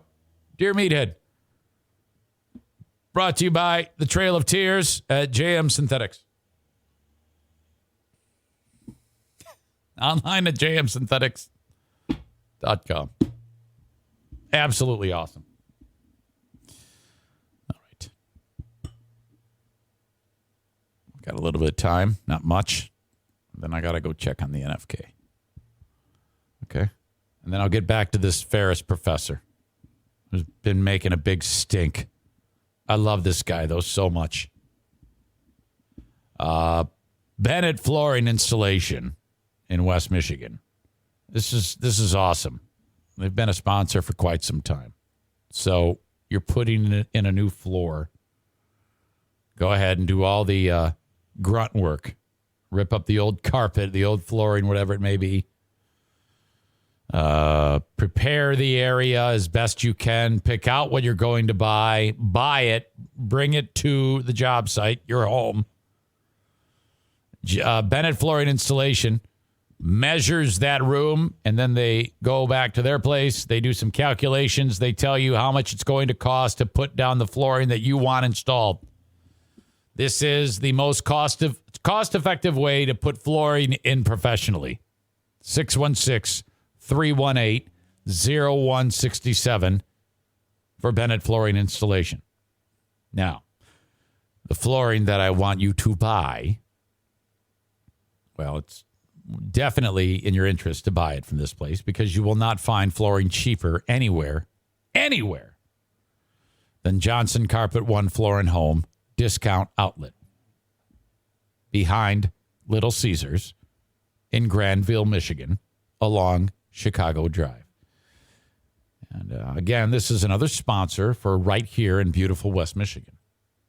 For the rest of you that live outside of the area, you cannot take advantage of these things unless you drive a long way. It might be worth it. I don't know.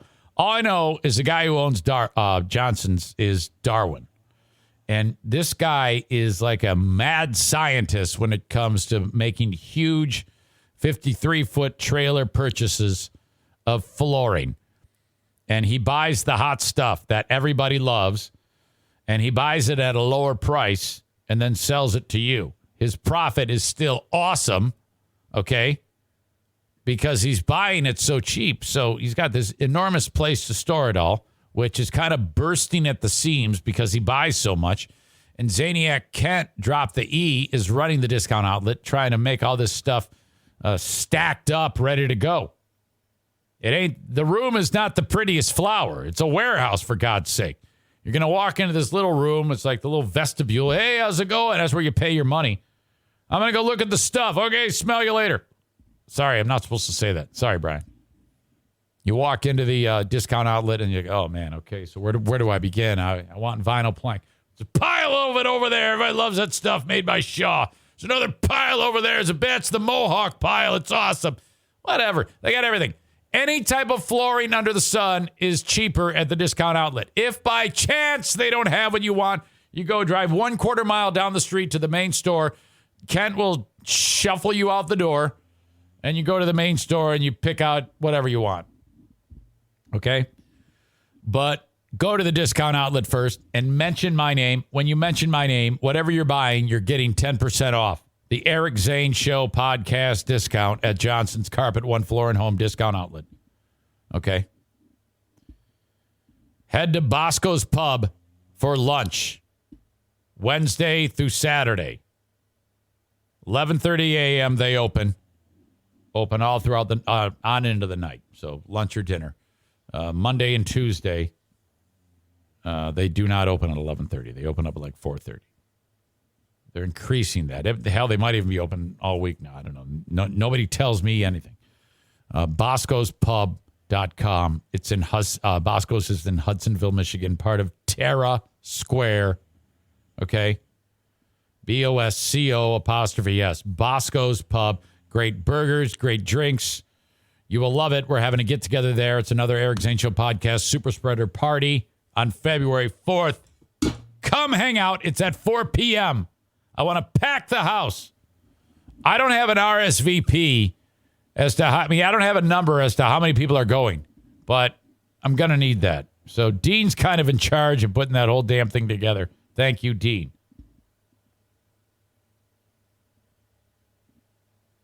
Corey is suggesting that when I go downstairs, there's going to be shit everywhere from the NFK. God, I hope not. I'll be right back. I got to go check on him. Nurse Eric is I'm putting on my nurse hat. Hold.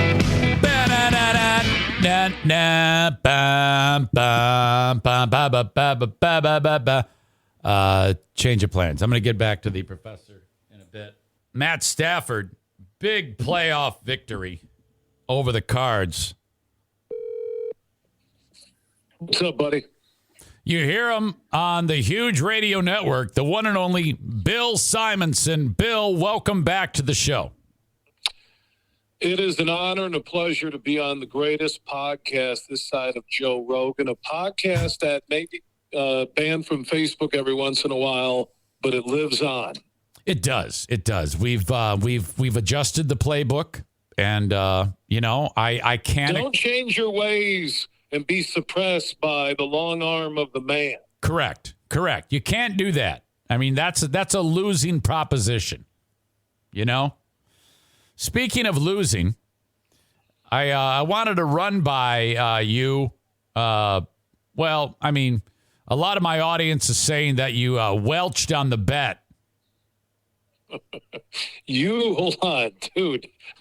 This is why, I have a love-hate relationship with you. I love you when I'm on your podcast. Yeah. I hate you when I'm not. Okay. Is that you came in about 6 weeks ago. You were doing something here at iHeart. Yeah. You walked into the 96 Won the Game studios, and I think I was just either getting done with the show or you jumped on towards the end. I think right. I put you on live. And right before we came on, you said, you know what, why don't we just call the bet even? And I said, we're cool with that. It was, I kind of did that. And I think what I said was, actually, I think I would have lost because I said that I modified it and said, I'll take that they won't win a game. And they definitely won a game. They won 3 games. You're right. They won 3. You're right. You modified it. I think, actually, I lost the bet. Oh, you're right. God, this is why I was trying to remember just, as you called me.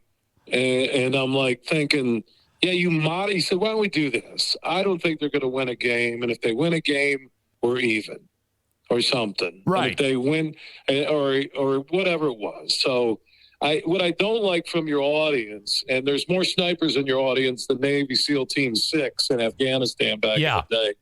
is that I don't like that people are saying I'm welching when the Eric Zane orchestrated a compromise. Yes. Because I think at the time when they're 0-10, it was Steam and Stafford's, loving LA, and all I picture him is with him and his wife and their kids in a convertible going, "We love it." And you were the gentle, kind soul that you are. Yes, Bill. You said, "You know what? I'm not going to bury Bill. No. I'm not going to put him in a Speedo in January." But then the bottom feeders from your vast audience, bottom feeders come alive in January like, "Hey, man, yeah, look at Stafford, man. He won a playoff game, and I'm going to the Woodward Avenue celebration of a playoff win, man." Right. It's like our Lions. Now they saying I welched. It's funny. Yeah, you didn't. And about that, I was not rooting for the Rams. I was rooting for Arizona, and I thought Arizona was going to win that game, but they were horrible. Boy, they couldn't do anything right. What do you think about a team like the Rams that makes all those moves and gets like Beckham and Von Miller and things like that? What do you think about a team that does that, shores up like that, like the New York Yankees? Yeah, but everyone, the Golden State Warriors did it when they added Kevin Durant. LeBron, with Anthony Davis, and they tried it with Russell Westbrook, and it hasn't really worked so far with the Lakers. Look at baseball, where the Tigers went out and got Miguel Cabrera back in the day and paid him, $300 million. Teams do that. Dodgers will go out and Max Scherzer, and they buy a championship. And again, Stafford played well, didn't hurt his team, and he won a playoff game. And they have Von Miller, and they have Odell Beckham. I'll say, if they didn't have Odell Beckham, I don't know if they win the NFC West.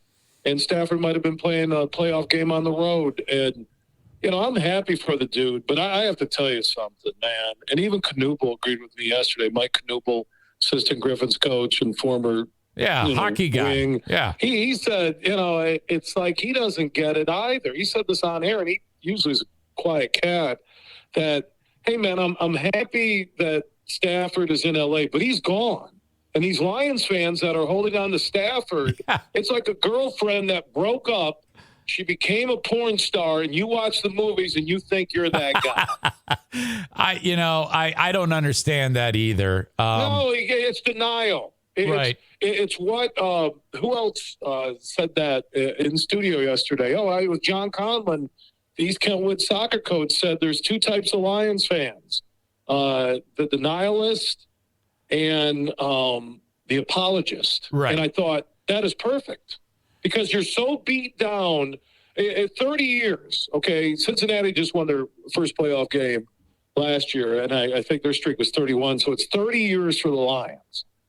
And longest streak in the NFL, and most of you who are listening or hear this on the replay, you've never experienced the Lions playoff win. Right, so now you're living vicariously through Matt Stafford again. It's your high school girlfriend who moved away, became an actress, and you're watching secret videos of her with Justin Timberlake. Yep. Hey, who's more annoying? Patrick Mahomes' mother, girlfriend, brother, or Matt Stafford's wife? Well, first off, Patrick Mahomes' brother, his dance moves are straight out of Breakdance 1985. Oh, God, it's terrible. Okay. It's terrible. Right. And Stafford's wife is, anytime, I've said this, like Barry Sanders had his dad always speak out, anytime a family member has to speak out or speaks for an athlete, I think it really shows that they're a conduit to what that athlete is telling them, okay? That deep down, that athlete, Stafford won't come out and rip the fans, but they bothered him. Barry was mad at, Bobby Ross or the Lions. Yeah. He's not going to do that. He's Barry, so his dad does it. And I'm telling you, the Mahomes family, it's just part of society today because of Twitter and Facebook and TMZ. And his brother is just, wearing – did he have a jacket on that said Mahomes? Did he really? Yeah. I think it was misspelled too. And then people were, and then it actually was misspelled. It's like, how did that even happen? I guess you get to that mega level that Mahomes, he's not quite to Tiger Woods level, but, and, right. Yeah. And then I see Tiger Woods' ex-wife had a baby with a former NFL player. Well, I didn't know that. I didn't know that either. I was hoping those two would get back together. There was some story about 6 months ago that those two might get back together. Well, maybe his accident made him, kind of rethink things, and then, then him playing with his son Charlie. Oh, that was incredible. His son has the greatest swing for a 12-year-old I've ever seen. Did you see the side-by-sides? They're manner, the way he leans on the club with his leg kind of crossed like that. It was incredible. I think his son has to look at videos. Probably, it's your dad. I mean, yeah. Do you think your dad's Tiger Woods? I mean, you get to take a helicopter to school, a private jet to grocery shop. Do you think the kid's going to bang a Perkins waitress? Probably Denny's. When he's 18. Sure. Dean writes, bullshit, Bill. You welched on a bet. Your word is only as big as your heart, which is nothing, which sounds horrible. What a terrible. First off, Dean, I hope the Kent County Correctional Facility is serving lunch here in a couple hours. I didn't welch on anything. It was explained by the leader. Yeah, the leader of this cult, Eric Zane. That is true. All right, the Zane Society. Matter of fact, officially now, Eric, based on recollection, that Eric actually, in the redo of the bet, Eric evened it out, so we're all good. I'm not expecting anything from Eric. Yes. And Dean, all I can say with sincerity from my heart is kiss my effing ass. That's what I want. That's what we wanted. That's what we wanted. Okay, I think the Buccaneers will beat the Rams. Yep, I agree.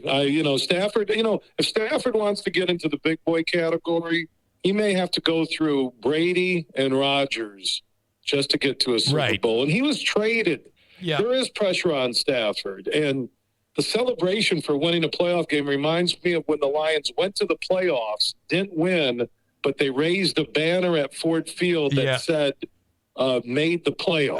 Oh, God. Seriously. So embarrassing. So embarrassing. At the end of the day, though, I still like the Lions. They finished 3-3. I like the way they were playing at the end. Goff had some receivers. He did. I don't like Dan Campbell calling the plays, Eric, but no, that's going to change. See the foundation. Actually, my season I predicted of 9-8 last August, and Dean, that bet was made, but it was agreed to in the end. And by the way, Dean, you're just full of crap. Is that the Lions have the foundation now that next year may be that 9-8 year that I thought could happen. Well, this year. I think so too, because they could very easily have won 6 or 7 games this year, and a couple things haven't. Amen, Eric. What are you doing? I was talking with Superfly, my producer, Lurch, formerly, with the free beer outfit. Yeah, is that.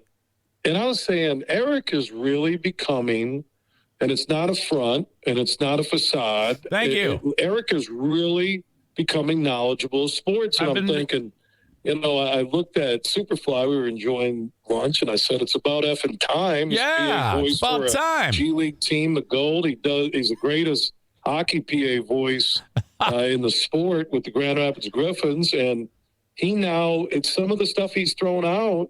I'm like, I'm going to steal that for the show later. Yeah, I'm glad you should. I appreciate that. It's a huge compliment. You got so much time now between your animals sleeping with their nutsacks on the couch behind you on your podcast. I mean, you got, your kids are all married and in college. Yeah. And it's just you, the wife, and your Dr. Doolittle sanctuary there thing, west of Grand Rapids. Hey, someone has a question about your show, and this person writes, hey, huge. About letting Brett Hayes or Lurch talk more. Is that ever a thing, or is there a reason? Is there a reason why not? He can talk, like at end of the show or whatever. I mean, if you look at radio, how many producers talk on the air? Well, okay, you got producer Joe at Free Beer and Hot Wings is going to eat a pepper and sit on a nail, whatever he's going to do. Okay. Yeah, he's a good producer. Yeah, and he grew into a character. Yeah. And on the show, and I get that, but I do let Brett come on. I think part of it is Brett's comfort factor. When it's not about sports, I'll bring Brett in if we're talking about a giveaway or something at the end. Yeah. I'll do that. That's probably Brett disguising himself. Yeah, for sure. Hey, you're still working with You can bring all the questions they want. Yeah. My God, what am I on trial in the Eric Zane Court of Public Opinion? I think they just like you. I think that they just like me. Yeah, no. I think that they do like you, and he was just wondering. It was just like a ask. I'm a little defensive after Dean's. Well, that's okay. Yeah, it was a vicious attack, and he should be ashamed of himself over that one. There's no question. Yeah, I'm not going to wish him to get COVID. I won't go that far. Let me ask you this: do you still work with the folks at Showspan? Those are the people that put on the RV show going on this weekend. Are you appearing live? Broadcasting from it. Broadcasting the next two shows. I'm broadcasting from the golf show, which is mid-February at the Voss Place, and then the Ultimate Outdoor Fishing Hunting Show, which is in March. Yeah. I do spots for him. I did spots for the RV show and the Detroit Fishing Show, which was a couple weeks ago, and then there's the boat show, I think, after the golf show. So I mean, doing some live broadcast. I mean, everybody coming back from the pandemic. It was interesting with Maple Hill Golf. They did their annual golf liquidation sale last weekend at Deltaplex. Had over 5,000 people show up, but it was the first golf show they had done anywhere in 2 years because of the pandemic. Holy crap. Yeah, and so it was cool, man. It was just good to see people. It's some normalcy, and Dr. Fauci was out there getting a new putter. That was cool. Can you snag me a couple for the RV show? Yes, I can. Okay, I can thank get you a couple passes for the RV show. Because are you upgrading now? No, I just like going. Yeah, you bet, man. I love that. I'll email Mike over at the RV show, and all right, I'll get with you. We'll call. I don't want to say that now because now how many people are going to try and go and say your name? Well, I'll tell you what. I will talk to you off the podcast. Yeah, send me an email or text me. Just text me would be the easiest way. All right. Let me know what name to put them under, a secret name. Now that we're totally talking on this podcast and thousands of people are hearing it, and they could take advantage of it. Dozens. More like he's trashing me. More like dozens. No, it's thousands, man. Your podcast. I said to Matt Hanlon, my old boss, we had breakfast last week, and I said, I think what's missing in podcasting is what Eric Zane is doing. And all podcasting has become national. It's like what syndicated radio used to be, and the localization of podcasts to fit an area of what people talk about, experience, feel together is what's missing from the podcast world. And Eric Zane does that with his podcast, which is wonderful. And his audience, he'll get audience from Tennessee or Maine or Jersey or people that used to listen on the Free Beer Network, which isn't allowed to go to any big city, just outside of it. But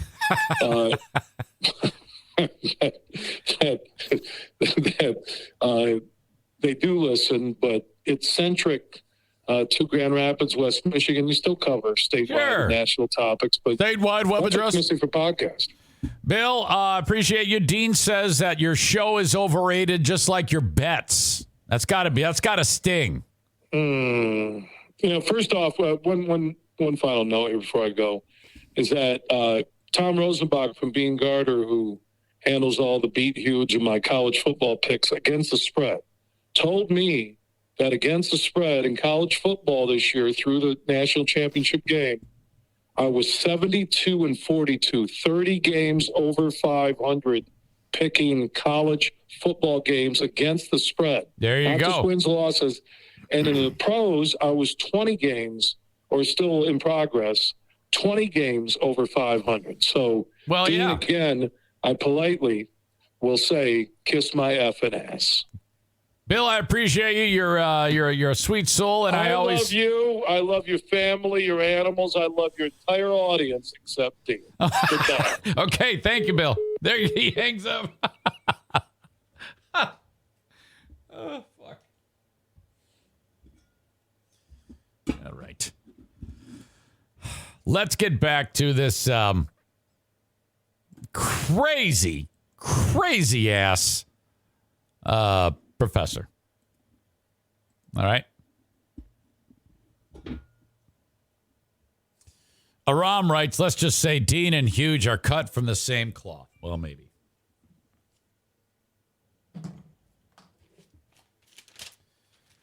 Okay.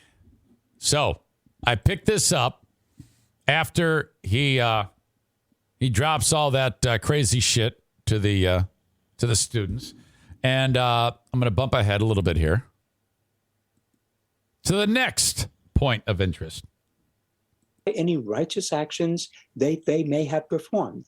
It doesn't fucking matter whether you go to church or give charity. Hold on a second. Might be God in his infinite mercy has chosen at random, I might add, a few individuals for salvation. These people are saved by grace alone, not by any righteous actions they may have performed. It doesn't fucking matter whether you go to church or give charity. Your actions don't count. Nobody earns salvation because nobody is that good. And that is why, and that's the way it is in my class. I figure if it was good enough for Calvin, it's good enough for me. None of you cocksuckers are good enough to earn an A in my class. Oh, my God. Yes. Yes. He calls his students cocksuckers. Holy shit. So I randomly assign grades before the first day of class. I don't want to know shit about you. I don't even want to know your name. I just look at the number and I assign a grade. That is how predestination works. And don't come fucking complaining to me. Take your complaints to God. He ordained this system, not me. Attendance policy. There was an interesting letter in the New York Times written in response to an opinion piece that was entitled, Republicans Cry Freedom While People Die. And the letter goes like this. I'm a professor at Clemson University where I... All right, I'm gonna bump ahead.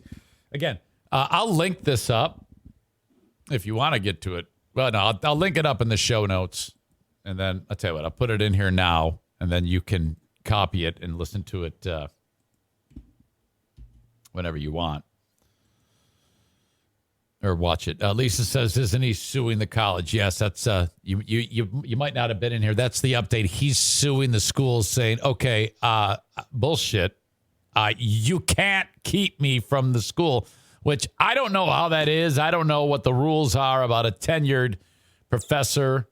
But he's pissed. He wants to be teaching the class. So I don't know. I think this guy, with only 4 months left in his career, why do you care that much? And then he's saying to the students, you know, I don't even want you to come to the class.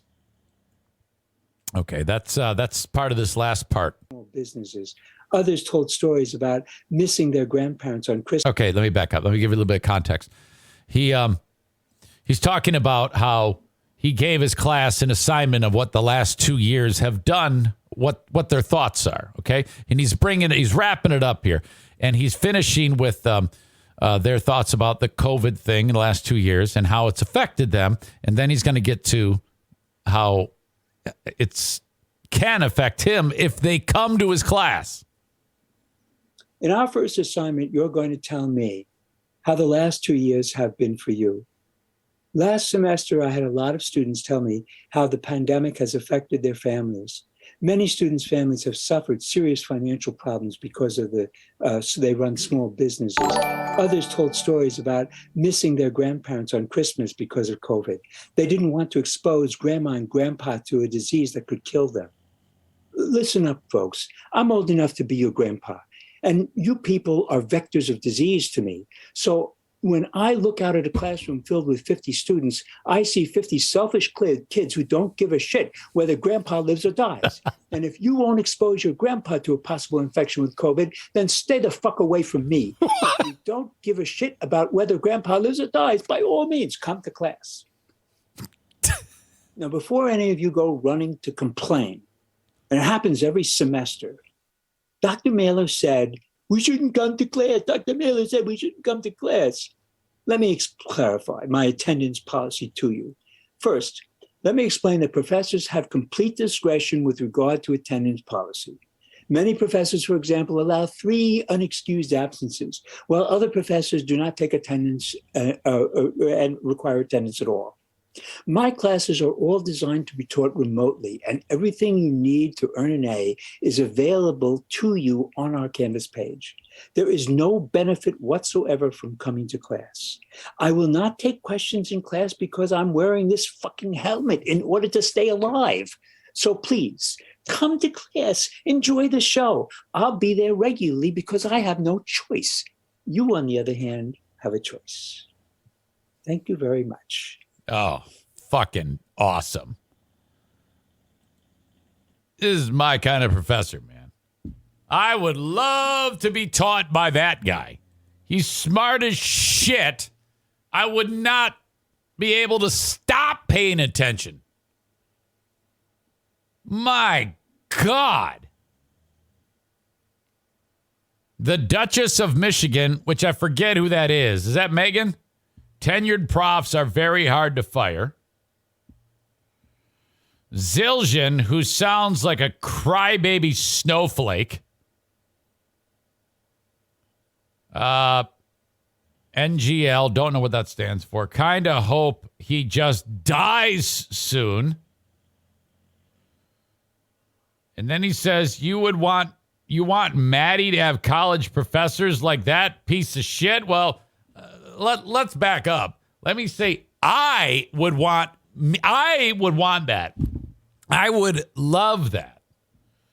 And honestly, I don't give a shit if he was my daughter's teacher or a professor. I mean, what the fuck? He's still educating her. And she's also learning, about right and wrong, how to act. And know that the world is not a perfect fucking place. You know? Jesus, full of fucking sunshine, unicorns, and rainbows. NGL is not gonna lie. Dean refers to him as a far left liberal asshole. God. Stevie at work is Duchess of Michigan. This guy's like one of my favorite people on the planet. I would love to get him on the show, and I'm going to try. I need to get him on the show. I have to put some effort into that one. So cool. Thank you, Nick. You're kind. I love Professor Mailer. I think it's Mailer. Yeah. And if you, like I said, if you look at his ratemyprofessor.com or whatever it is, that's when the fucking kids go and say, yeah, he's good or bad. A lot of people love this guy. So there you go. That is Professor Mailer. He is threatening to sue now. That's all I got. Okay. My pal Troy Ginzer at Tag Accounting is exceptional. It is tax season, my friends. It is time to get after it. You're getting all your documents in order. They're coming in the mail. Do it a little differently. First of all, you spending all that time getting it done or spending a lot of money on TurboTax or whatever it is, seriously, there's a better way. There is a much better way. And that is pawning it all off to the tax hobbit, Troy Ginzer, a sponsor who is effective no matter where you are. He can do your return. And I am so incredibly encouraging you to do this. Bang on the door of the little tax hobbit, Troy Ginzer. TagCPA.net. Okay? Reach out to Troy. You can call 616-301-9516. You will talk to Barbara or PJ. They help run the office. PJ's the intern. Barb is Troy's assistant. They're awesome. And this is the time of year when he goes nonstop. Put this man to work. You're going to upload all your documents via his online portal. So if you're in BFE, it doesn't matter. And then you're going to get a notification from him. He's going to say, I'm doing your taxes on March 1st at 3 p.m. Keep your phone by you. He might have a question for you, but otherwise he's doing your return. Next thing you know, you're going to get your return sent to you electronically, and then your money is going to show up in your bank electronically. Done. TagCPA.net. Join the growing list of Zaniacs who are getting their taxes done by certified public accountant Troy Ginzer. TagCPA.net. Thank you, thank you, thank you. Thank you, as always, for when you bang on the door of my sponsors. That is one of several different mechanisms that you have made happen for your old pal Eric Zane so that I can now, for 3+ years, do this show. And, you know, I had a conversation with Diana today, yesterday actually, about because of this dynamic, it has allowed some really incredible things to happen. Had with the kidney donation, I didn't miss a day of work, really, other than a couple days after the donation. And then outside of just having to take more pee breaks and stuff immediately after the donation, I didn't really miss a beat. And that's not the case with a lot of people. If you do other jobs, when you donate something like that, you have to take some time off away from work.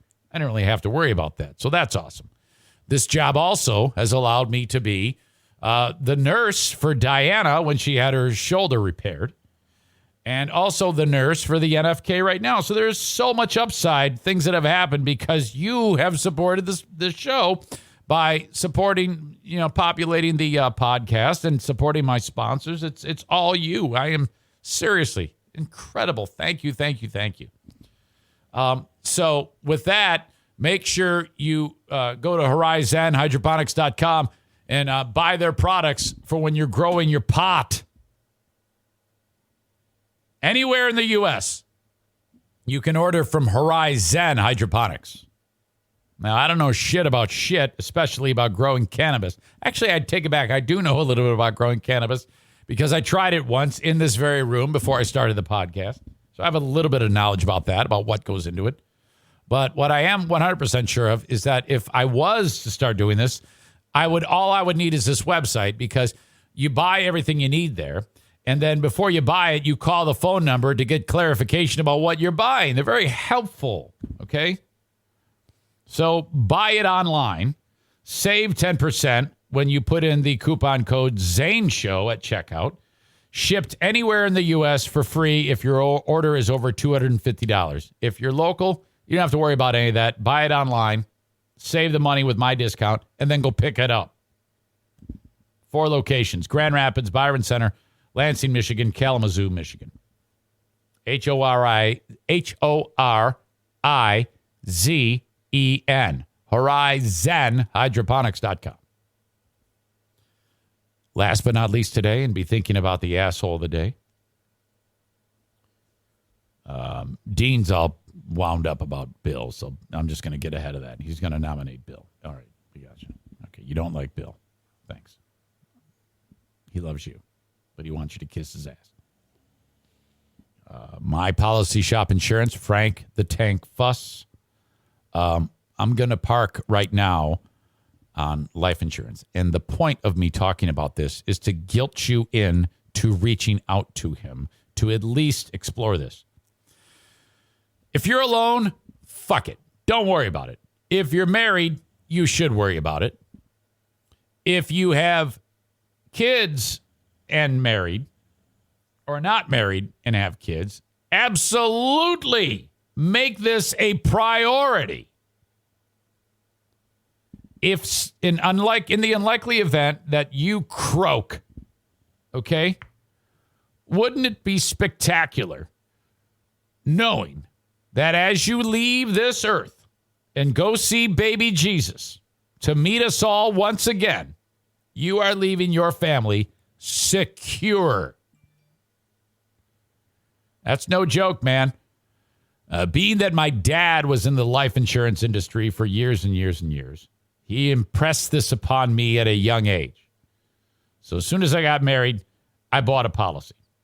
Never not had a life insurance policy. I've just bought more. You'd be amazed at how little the cost is to provide a fucking boatload of money in case you croak. Because if you die, your wife, all she's going to want to do is cry and be with her family. She shouldn't have to worry about going and having to get a job, you know? And vice versa. I mean, if you're a lady, same thing. You should have a policy too, you know, to take care of these people. This is so important. If you're a husband and wife team, you both need policies. All I'm doing is suggesting that you reach out to Frank Fuss at My Policy Shop Insurance and just inquire. That's all. Because he's the guru. He's going to take care of this shit for you. 616-914-4070. Call or text Frank. 616-914-4070. And write, Zane sent me about life insurance.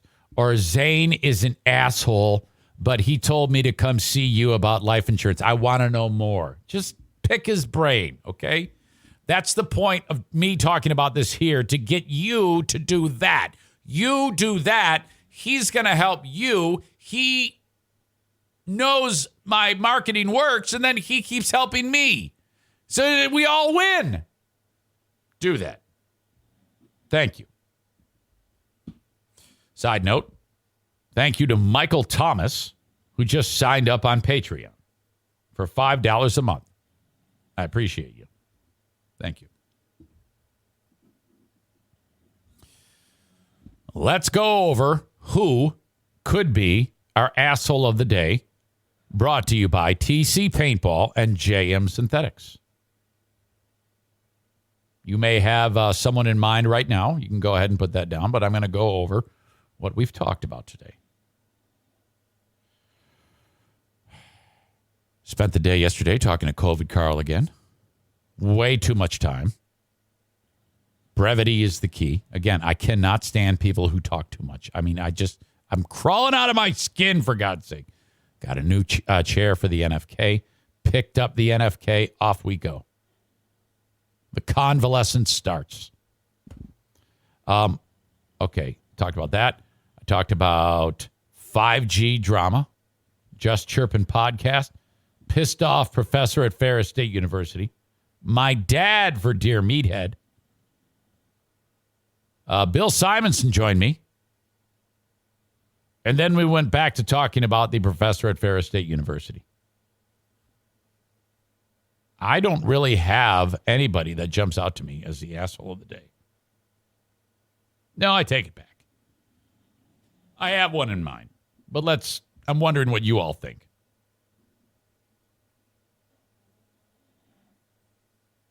One nomination for the professor. 2 nominations for the professor.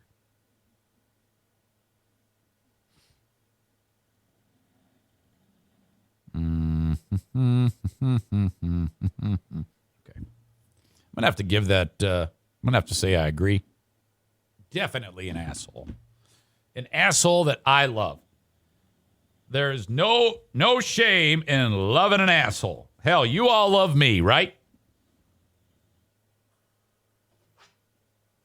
Arrogant, tenured professor. I like it written as holier than thou professor. But no, I take it back. Arrogant prof. He is an asshole. Man, he's great. Yeah. Boom. Just like that.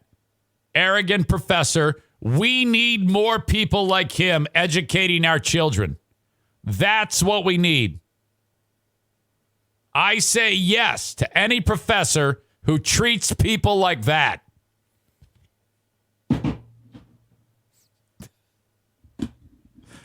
I might be alone on that. I might actually be alone.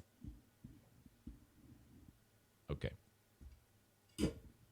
Thank you, folks. Zane's going to go love an asshole in a few minutes, says Kent. I'm not going to go love an asshole. I'm going to take care of my brother-in-law who needs help. He does need to be bathed, and I'm going to help him do that. I am looking at this as a foreshadow of the future. I am going to need to be doing this, and to someone at some point in my life, I'm going to scrub that asshole, and I'm going to do a great job scrubbing the NFK's asshole. I'm going to clean the shit out of that thing. I'm actually hoping to see shit chunks on the loofah. That's happening today. And you're going to love the stories about it. Okay, that's it. I will talk to you on the Patreon. Till next time, thank you, folks. Bye-bye.